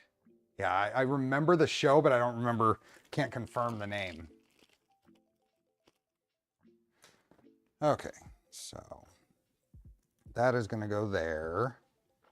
We're going to tape that down there. And this is all should be here in the documentation. So right here. Oh, that's not what I wanted. So before installing the heated bed onto its Y carriage, you will need to attach the bed thermistor to the underside of the heated bed. Gather the following items: the heat bed thermistor, polyimide tape, and the aluminum tape. Place the heat bed upside down. Look for a small circle just right of the center. And that's the circle I just showed you. Position the thermistor glass bead tip within the circle and orient the thermistor cable so that the connector is roughly around the top right of the corner of the heat bed. Apply a small amount of thermal paste to the thermistor tip. Your hot end usually comes with a small bag of thermal paste. And then cover with a piece of aluminum tape. That is a small problem. So I think one of the things about these kits is they had problems when they included things like grease and compounds, so it's not included. And the revO Voron does not include one. Let me see if I can find. Viper was the name of the Viper show, but the motorcycle show, I don't remember.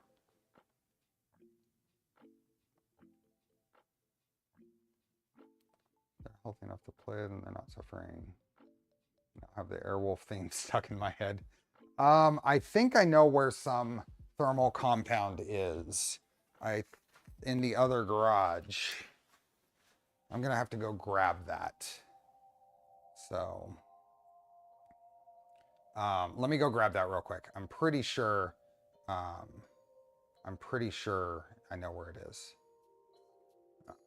Separate Nighthawk kits, the fix that they're working on, I think Jason was saying January. Now, you're running into a time frame there where they're gonna maybe finish things and stuff, but then Chinese New Year is gonna happen. So temper your expectations. I don't know exactly where it falls and how that will line up, but just be aware. I'm gonna be right back. Let me see if I can find some thermal compound and do that.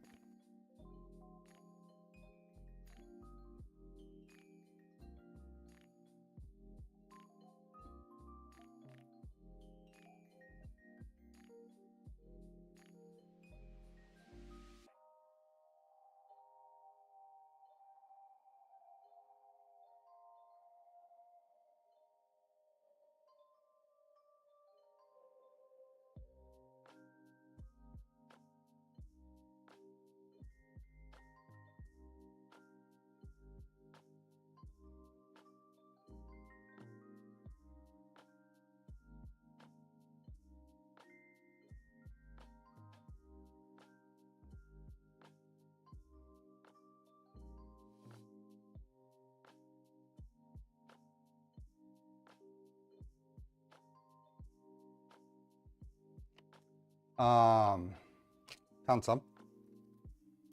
MX4 thermal compound. Hopefully it's not dried up. I also found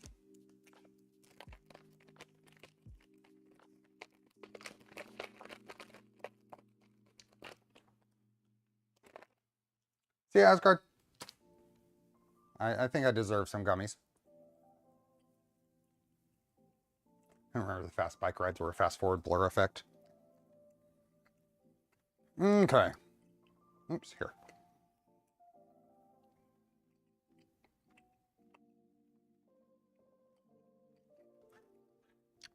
So let's see if this still has anything usable in it. Hey, my tech review. Happy New Year.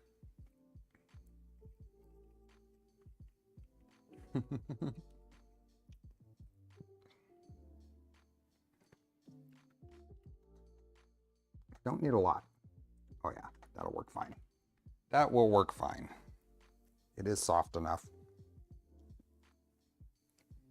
Yeah, this is Arctic MX4.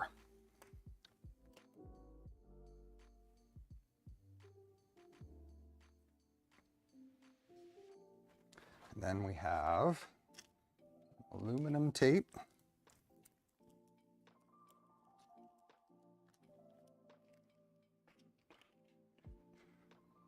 '87 crew rise up.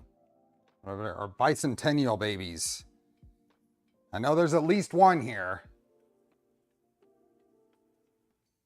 The Prusa XL comes with XL Haribo. What does the Phoenix come with?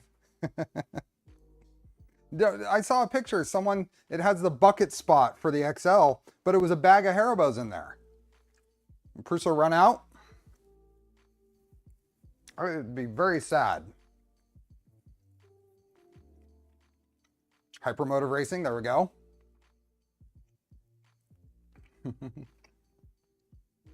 Okay, we got this tape. Fold it over and pull it back.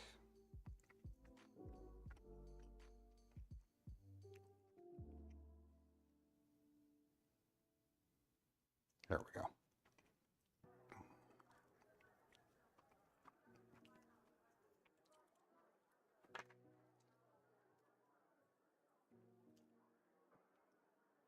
$10 before the bicentennial.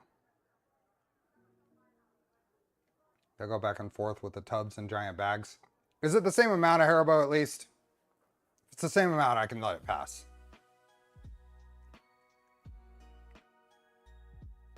If it's the same amount, that's fine. Okay. Okay. I was a little worried there. So this is going to go on here. Now that thermistor end is magnetic, apparently. That right in the middle there, and I'm gonna use my tweezers and just push it to into that thermal paste. And I'm going to, I guess I'll overlap that magnet. I want this in the middle of this.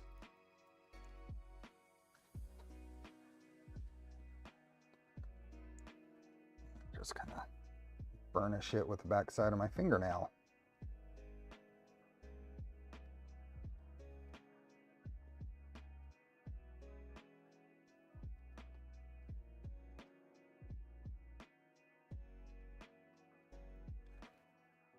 Oh, with all the gray, I always thought you were older. I turned 47 at the beginning of December. Yep. I know all the gray, but I refuse to dye my hair, so.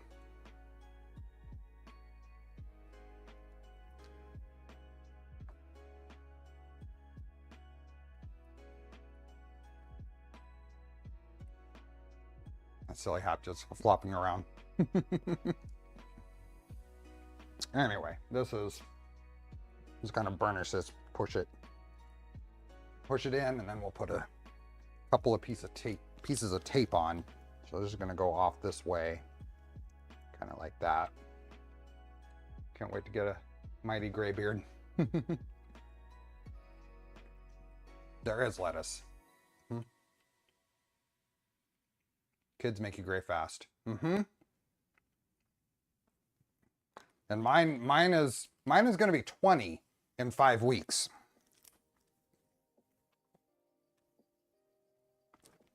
And there's 2 pieces of this already, which is nice because they suggest it going on like that. See you, Derek. Feeling a bit hungry for tacos for some reason. Your oldest is 47. Okay, let's get, I'm going to use my glasses just because I want to make sure.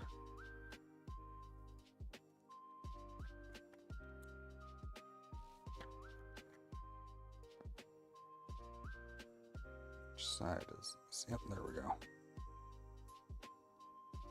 I'm trying not to touch that. More than just the corners. Yeah.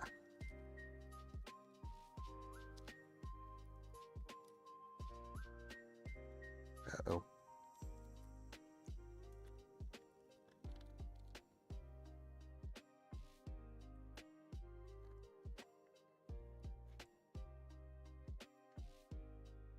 Okay, something I just noticed that I don't think I'm gonna have to do anything about, but I don't want that to overlap where the spacer is gonna go. I don't want to put tape underneath where the center spacer is gonna go.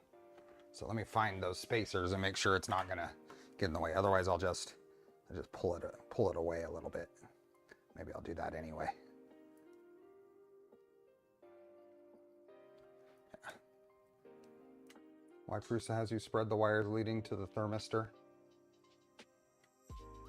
I don't know. Not going anywhere. Actually better to touch a bit inside the corner than on the corner. Makes it grip better. I get that. That makes sense. It seems to be sticking pretty well everywhere though.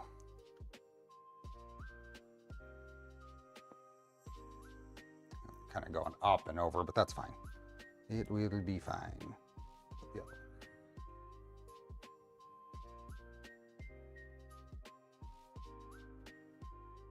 There's nowhere over there. There's a screw hole here, but I'm gonna go to the left side of it there. Heading out. Thanks for the stream. See you, Joe. Happy New Year. Glass thermistors are known to have bare wires and they can short, so if you spread them, it's less likely to short. Oh, I see. They bend them. They spread them out at the end here. That makes sense. Hadn't thought of that before.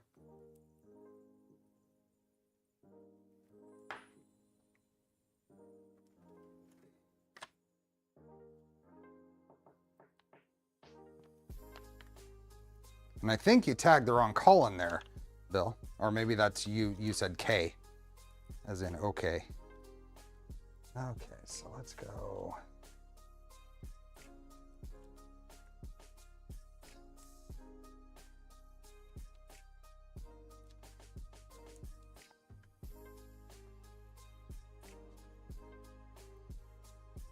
And that'll be fine. Kapton tape is cool stuff. It can be frustrating to work with, though. It's so thin. See you, John. Have a happy New Year. Supreme Taco. Oh, I guess so. I guess I should do this. Okay, that is good. Oh, and then one more thing. There are, on a Prusa, there are indexing tabs on posts for the bed. Prusa presses some in. We found out that are they supposed to be M3.5? I thought they were M2.5s. Maybe it is 3.5s. M3.5s will thread into those holes. This was way back in Switchwire dev and working for, actually after dev, when LDO was talking about doing a kit. This came up to use some screws. We printed on that stuff and had big 200. I did not actually. I started with a CR10 in 2017, so it was blue tape or masking tape for me. It wasn't capped on printing on Kapton tape. I started with masking tape.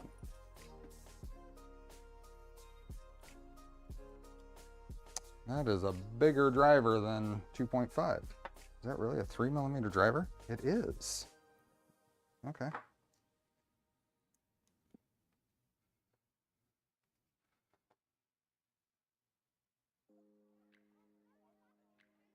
Nice hat, Steve. Making me very hungry. Guy I work with bought some Kapton brand tape from AliExpress. It was not heat safe, but it was conductive.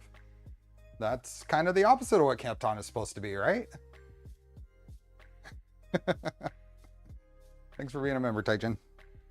Okay, so straight in, we're forming threads here. Pro tip, when this is threaded in, do not touch that screw because this is generating a ton of friction. And I actually got a blister the first time I did this.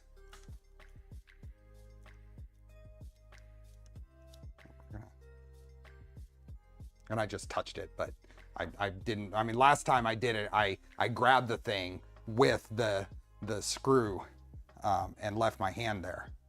Is it as hot as I remember? It's hot, but it's not burning hot. Bought some. Now, I don't think I'm gonna thread that in all the way. I just want it to be enough to index the bed against. I might go a little more than that, but I don't want it to actually stick up. And that's not gonna hurt to not be threaded in all the way, and I can adjust that later if I need to. When I did it the last time too, it was a steel screw. Because I bought a bunch testing this to see if this would work. And these are a stainless steel. So just be careful when you're threading, when you're forming threads like this, generating a lot of friction. Heat is a byproduct.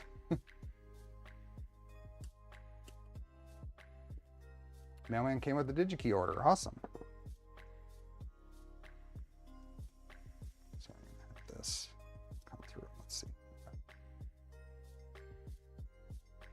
It's hot, but it's not burn your finger hot, so still be careful. Okay, so those are on. Oh, more gummy bears.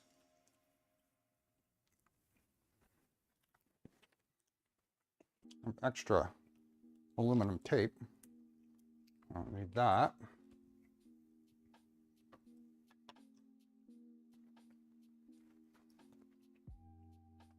Then there's a couple of screws. We got to find the hardware for this.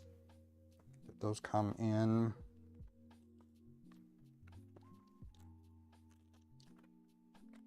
Let me see. Where is? There's some ultra low profile head screws in here for the bed. Machine screws. Oh, we need the search through here. These are the spacers. Hey, Daniel, welcome back. You ordered from DigiKey yesterday and you got it? You got it today? I've never had DigiKey deliver that quickly. There they are. Machine screw, they call them wafer heads. But we'll need those, and we'll probably need some lock nuts. Are those in the regular nuts?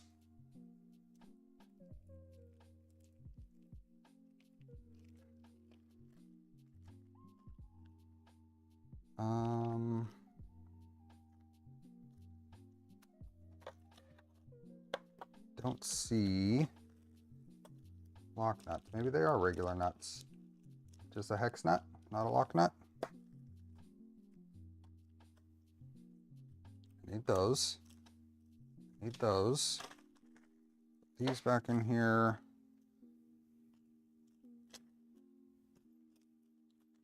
Oh, there they are. Lock nuts. DigiKey is usually 4 to 5 days for me. Yeah, it's usually 3 at least. I think I can order something early in the week and expect it by Friday, but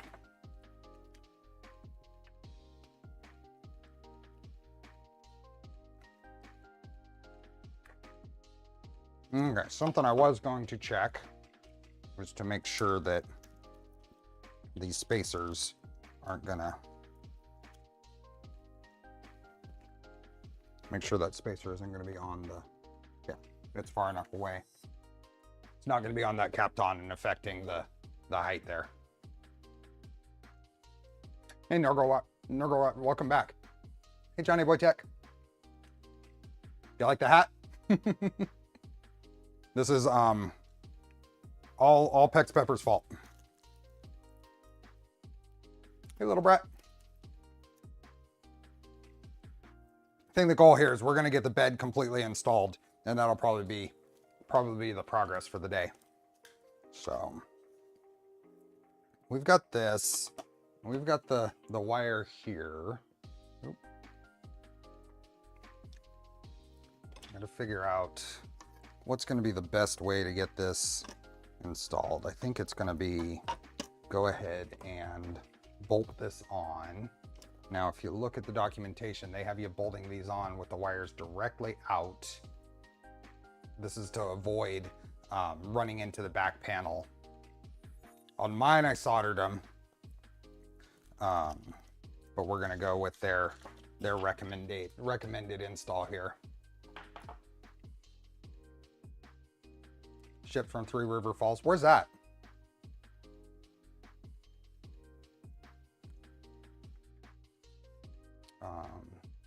Not a whole lot to this then. So we have those, we put those on. I want to do this outside of the printer because I think it'll be easier. So, I mean, it's easy to tell which one is which because this is going to be labeled and it's in what is there? Ground is to the outside. VCC is to the inside. And the only reason that matters is because there's an LED there. And it flashes when you are, when it's heating. It flashes with PWM. Oh, Minnesota?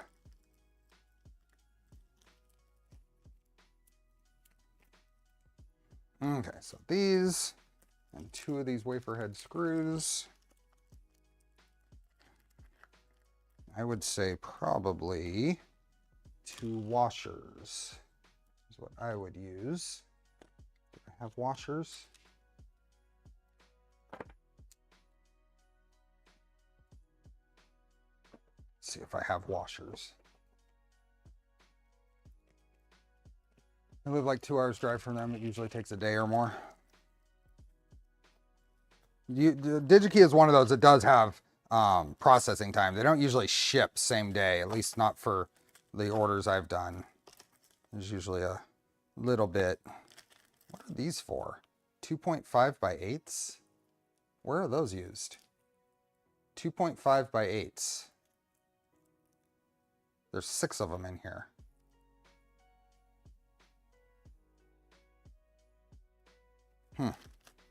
I wonder if that's a carryover from a Dragon hot end. I don't have any washers in here, or they're somewhere else. I still want to use some washers on this though. So I'm gonna grab them from my bins back here.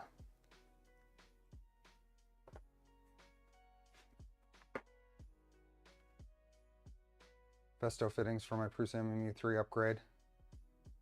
Those Festo fittings are nice. I used those in my builds for a long time. I kind of got away from them. I did a modified afterburner to use them at one point. Okay, a couple of stainless washers here. So stainless washer, nuts and bolts, and my little hand driver. So this is another one of those tools that you probably can't get anymore. This is a J Concepts from RC Stuff. It's a 7mm and 5.5mm, and it's really handy for this kind of thing. Okay, so we're gonna go the negative side first. It's gonna go there. And a washer and a lock nut. Oops. And are these 2mm drivers? That there. Tighten this down. Make sure this goes straight out. Straight out.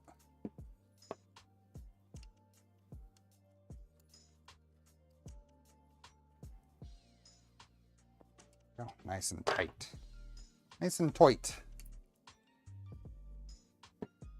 And then this is gonna, that bends, the wires need to bend straight back and then right to the positive side here. So many M3 screws from local suppliers. They called me telling me that I will have to wait for New Year's because they lack the supply. That's when you know you're building enough.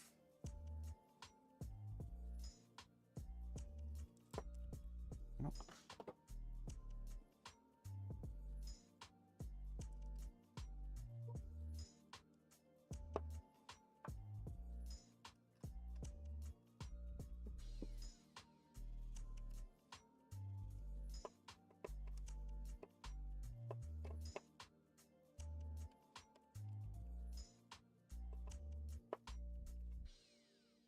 Straight out.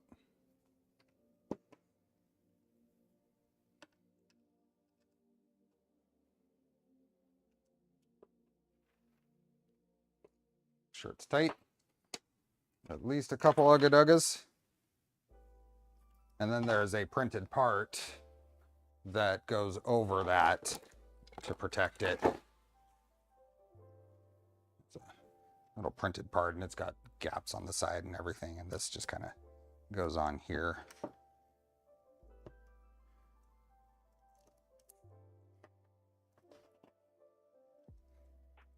I don't think there's any reason not to put this on right now. That needs some tweaking. That part does not. My print settings, oh, it actually broke on one side. It is a bit too tight. So my print settings or variations in the cutting of that tab have made that not work all that great, but it's on there. Is a pico bellicle worth it in a V0? It already has such a short amount of wire. It keeps all those connections down. I'd probably, I mean, I would probably take it or leave it, honestly. It makes it easy to plug in because it's one harness, and keeps all of your connections inside that back panel. But I'd probably take it or leave it. Max, welcome.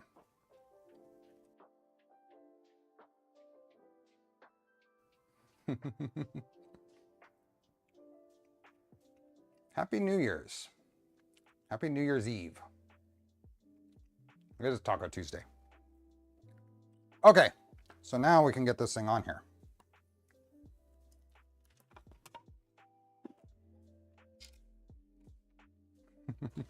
That's never going to get old.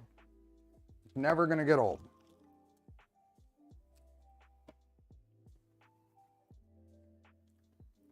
How do I want to do this? I think I'm going to bolt this to the bed.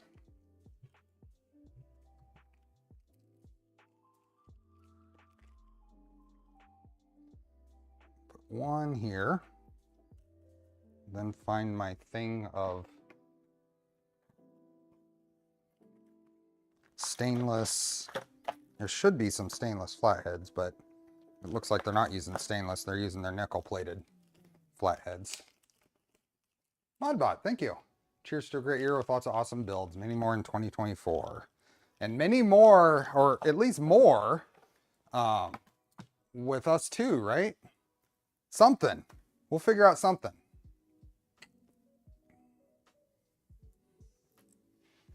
We'll figure out something. The orange is making the white on that tool head look like cream color, and I'm here for it. Oh yeah. Well, this is natural. This is natural. So it is a little bit creamy to begin with. Here, I'm not gonna do that. So I set this here, and then I'm going to aim for where that goes. There it is. And put the center one in.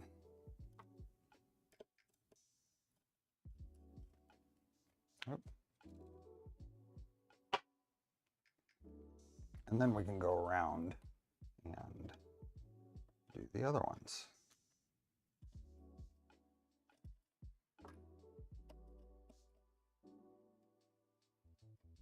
Here, a little better view there. What do you think? What do you think, Max?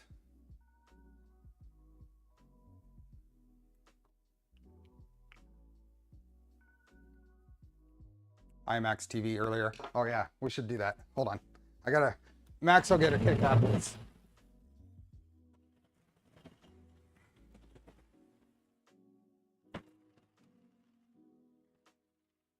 Here is what we were doing. So I think right about here, and then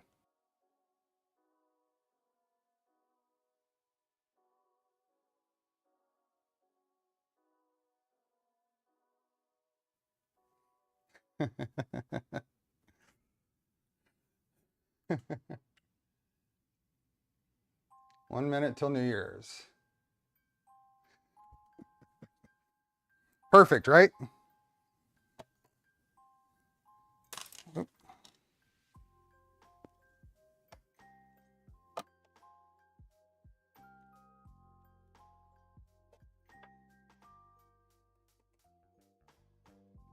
You're going to enclose the base for something like filament dry storage? There are plans. There are plans. That's all I'll say about that. That was Phoenix, yes.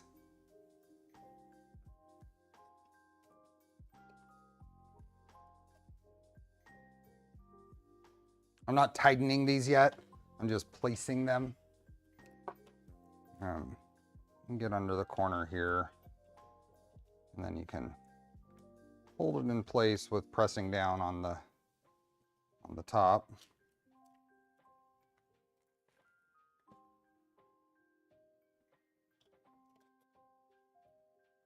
Hey Sam, welcome. How are you?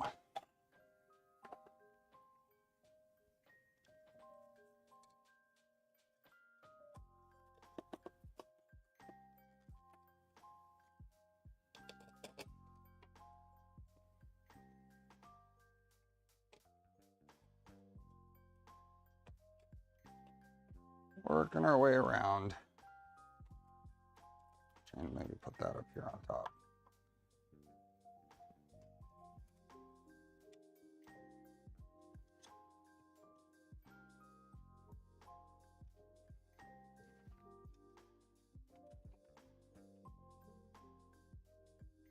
Can't wait for the Phoenix release. Me neither. It's all the way out here. How do I want that to go? I want it to go over here. This guy, this one's a little more challenging to get in there, but there it is.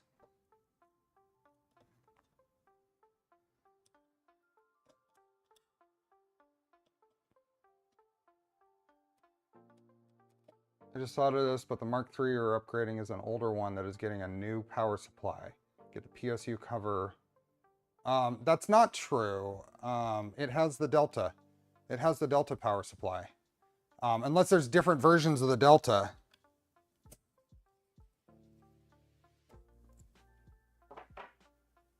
But I will check. I appreciate that warning, just in case. But I'm pretty sure it has the Delta supply. I'm only here for the taco. This has only come out a couple of times.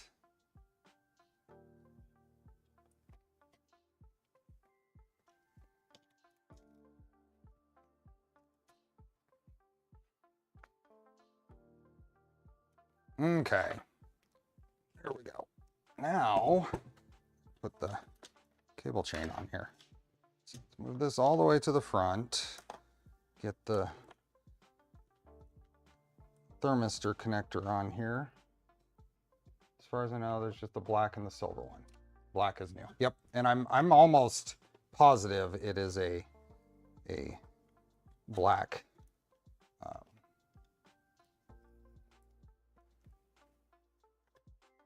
A black one. Okay.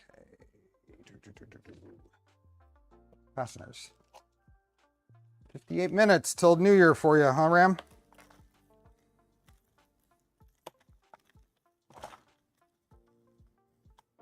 Got some flathead screws. So the proper fastener for these cable chains is a flathead screw. They are countersunk for the mounting holes. So a button head can do in a pinch, but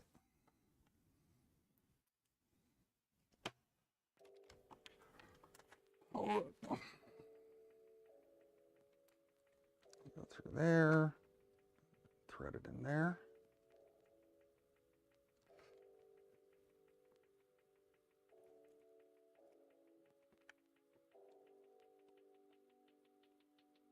We're gonna bug you all.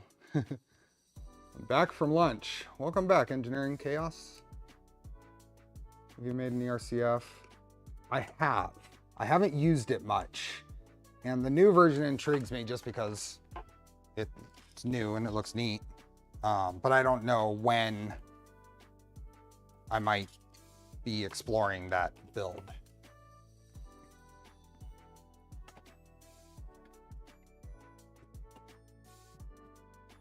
Okay, and then this side, we need 1,000 of your strongest keybacks No, we make and sell 3D printer kits. Yep. Yep. That is, I guarantee that they have seen spikes in sales because of this.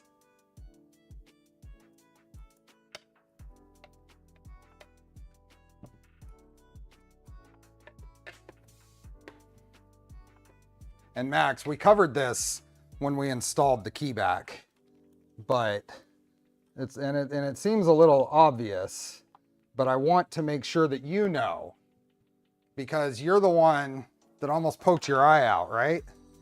With the key back. Here, I'm gonna show you what you should do. So you've got your key back going over the pulley. And you might be tempted to just undo these 2 screws, right? And then you've got to release tension. And if you slip, then this flings off of the pulley and might poke your eye out, right? I've got an alternative.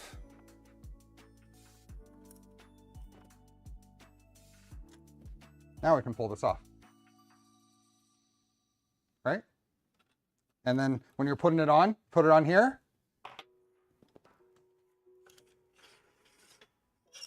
And you're done. No more eye safety issue.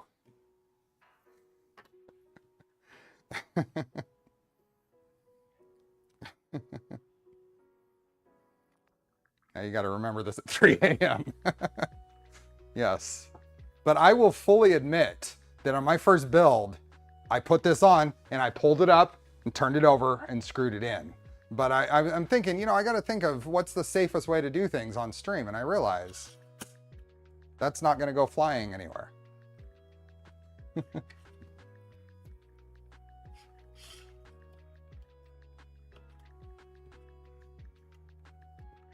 It does not. This is really, you're tied you're locking your tram with the belts, with your belt tension. You don't break sound barrier whenever it's around otherwise. Yeah. Yep. You will lock in tram with the belt tension, and whatever you do on either side isn't going to impact that.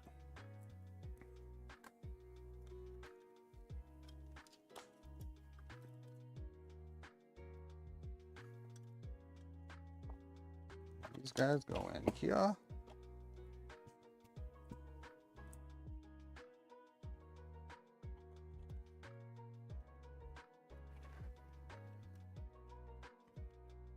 These aren't necessarily going in here. I'm just hoping that I can manage the wires a little bit. Yeah, maybe not. I'll just leave them. So now to kind of finish this off, I'm going to move this all the way back so I can get a zip tie. I'm going to do zip tie back here. Now, where's my zip ties? Where did I put the zip ties?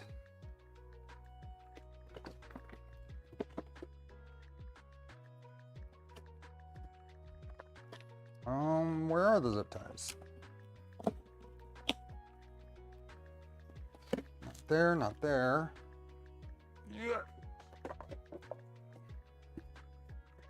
Not there.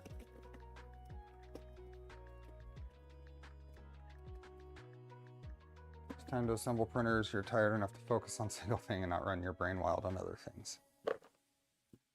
And here. I know I had a bag of zip ties. One must be careful schedules. There's time for a nightcap after assembly. Where's my soldering gun? If you can find my zip ties, I'll tell you where your soldering gun is. Where did I put the zip ties? Comes with a whole bag of them. Oh, maybe in here. Yep. Woohoo. Zip ties. Oh, I gotta put the heat sink on the pie too. See you, Tuxedo. We're gonna be calling it here in just a few minutes. I wanted to get the bed done, and then we'll try to make a good push to get this running next stream. Ugh. So there is a zip tie mount in our channel in the printed part under here. These cable chains have a little tab for a zip tie, so that's probably what I'm just going to use. So, and I'm just going to put it around here. This. Happy New Year, Ken. Starting the prep for my next build, and then start that, and then I can come in here and catch that tube, and then want to make sure that my everything here is out of the way.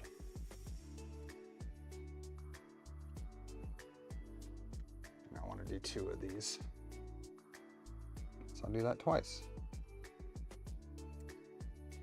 Have you ever done a printer tuning tutorial? Struggling in that department? I have not. I can go over what I do, but what I do is not perfect.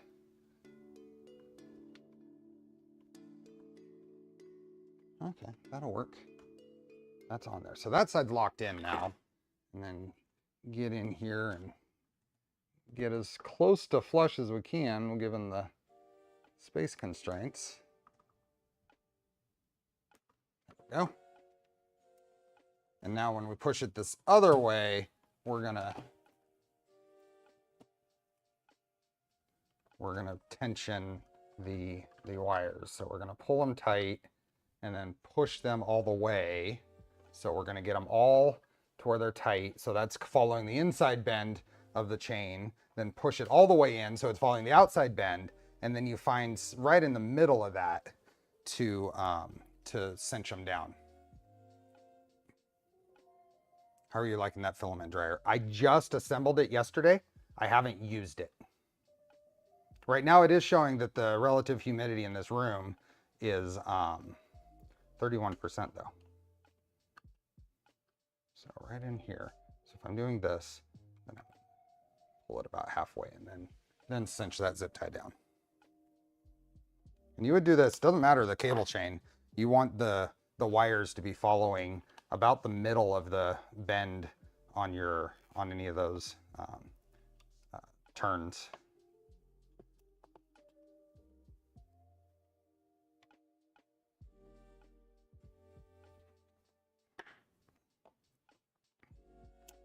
Okay, bed wiring is done. Now this needs to go down here.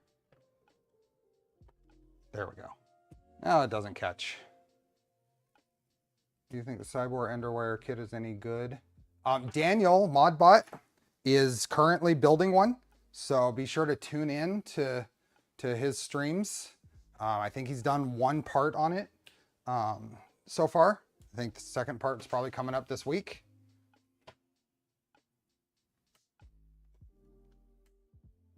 Otherwise, I have no experience with it. What it's based on, the Dark Dog Enderwire conversion, which is based on, I don't remember the name, so, but if you go, the Dark Dog has attribution on the GitHub to what it's based on. I was pleased with that upgrade. I've done 2 of them. So now what Cyborg has done with that, I don't know, but Daniel would be able to give a better idea on that. So sorry for my curiosity, just wanted to know if that is behind you. That is the Voron Phoenix. So this is the Voron Phoenix, which is a 600 millimeter square by almost 600 millimeter Z IDEX that has been announced but not released.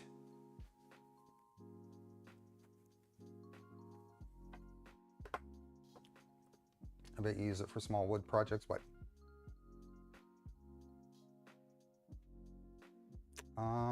Where else are we? Huge. It is huge. If you already have an Ender 3 and some collection of parts, it's probably worth it. It ends up with a pretty nice printer. One of them went to my father-in-law, and he uses it all the time, and is getting great results out of it. The other one my friend Eric has, and he hasn't used it yet. So that's partially my fault. I need to make some time to go over there and show him how.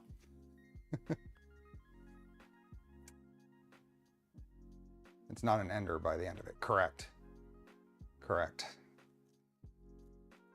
It's closer to this. The latest version can be enclosed, similar to this. This can be enclosed, the switch wire. Don't forget to tighten the bed down. That is a good point.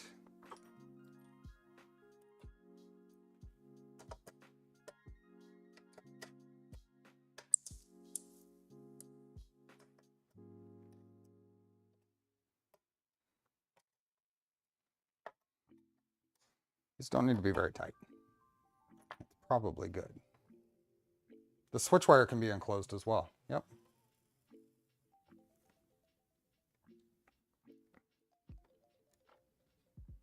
I'm going to add, I think I'm going to add another zip tie under there just to keep the wire from possibly rubbing on this cable chain. This one is getting a little close in the way it's set up. So I'm going to zip tie it to the Y carriage. The ender wire conversions and this generally use this keychain holder, key holder called a keyback as the brand, for balancing out the gantry.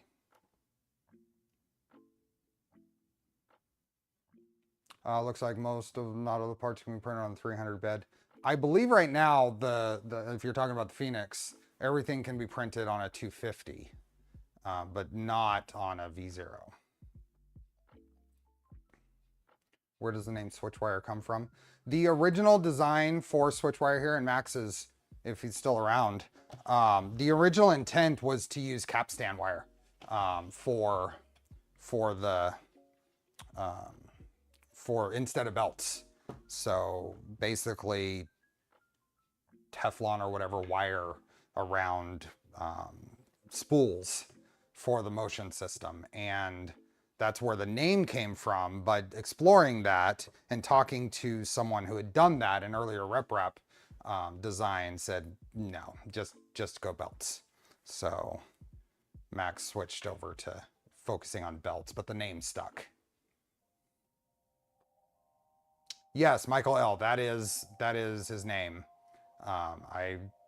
They go by Dark Dog on Discord, and that's a whole lot easier for me to say.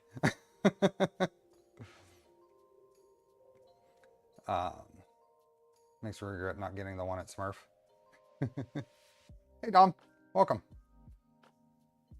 So I think right there is where we're gonna call it. It is a little over 4 hours on New Year's Eve.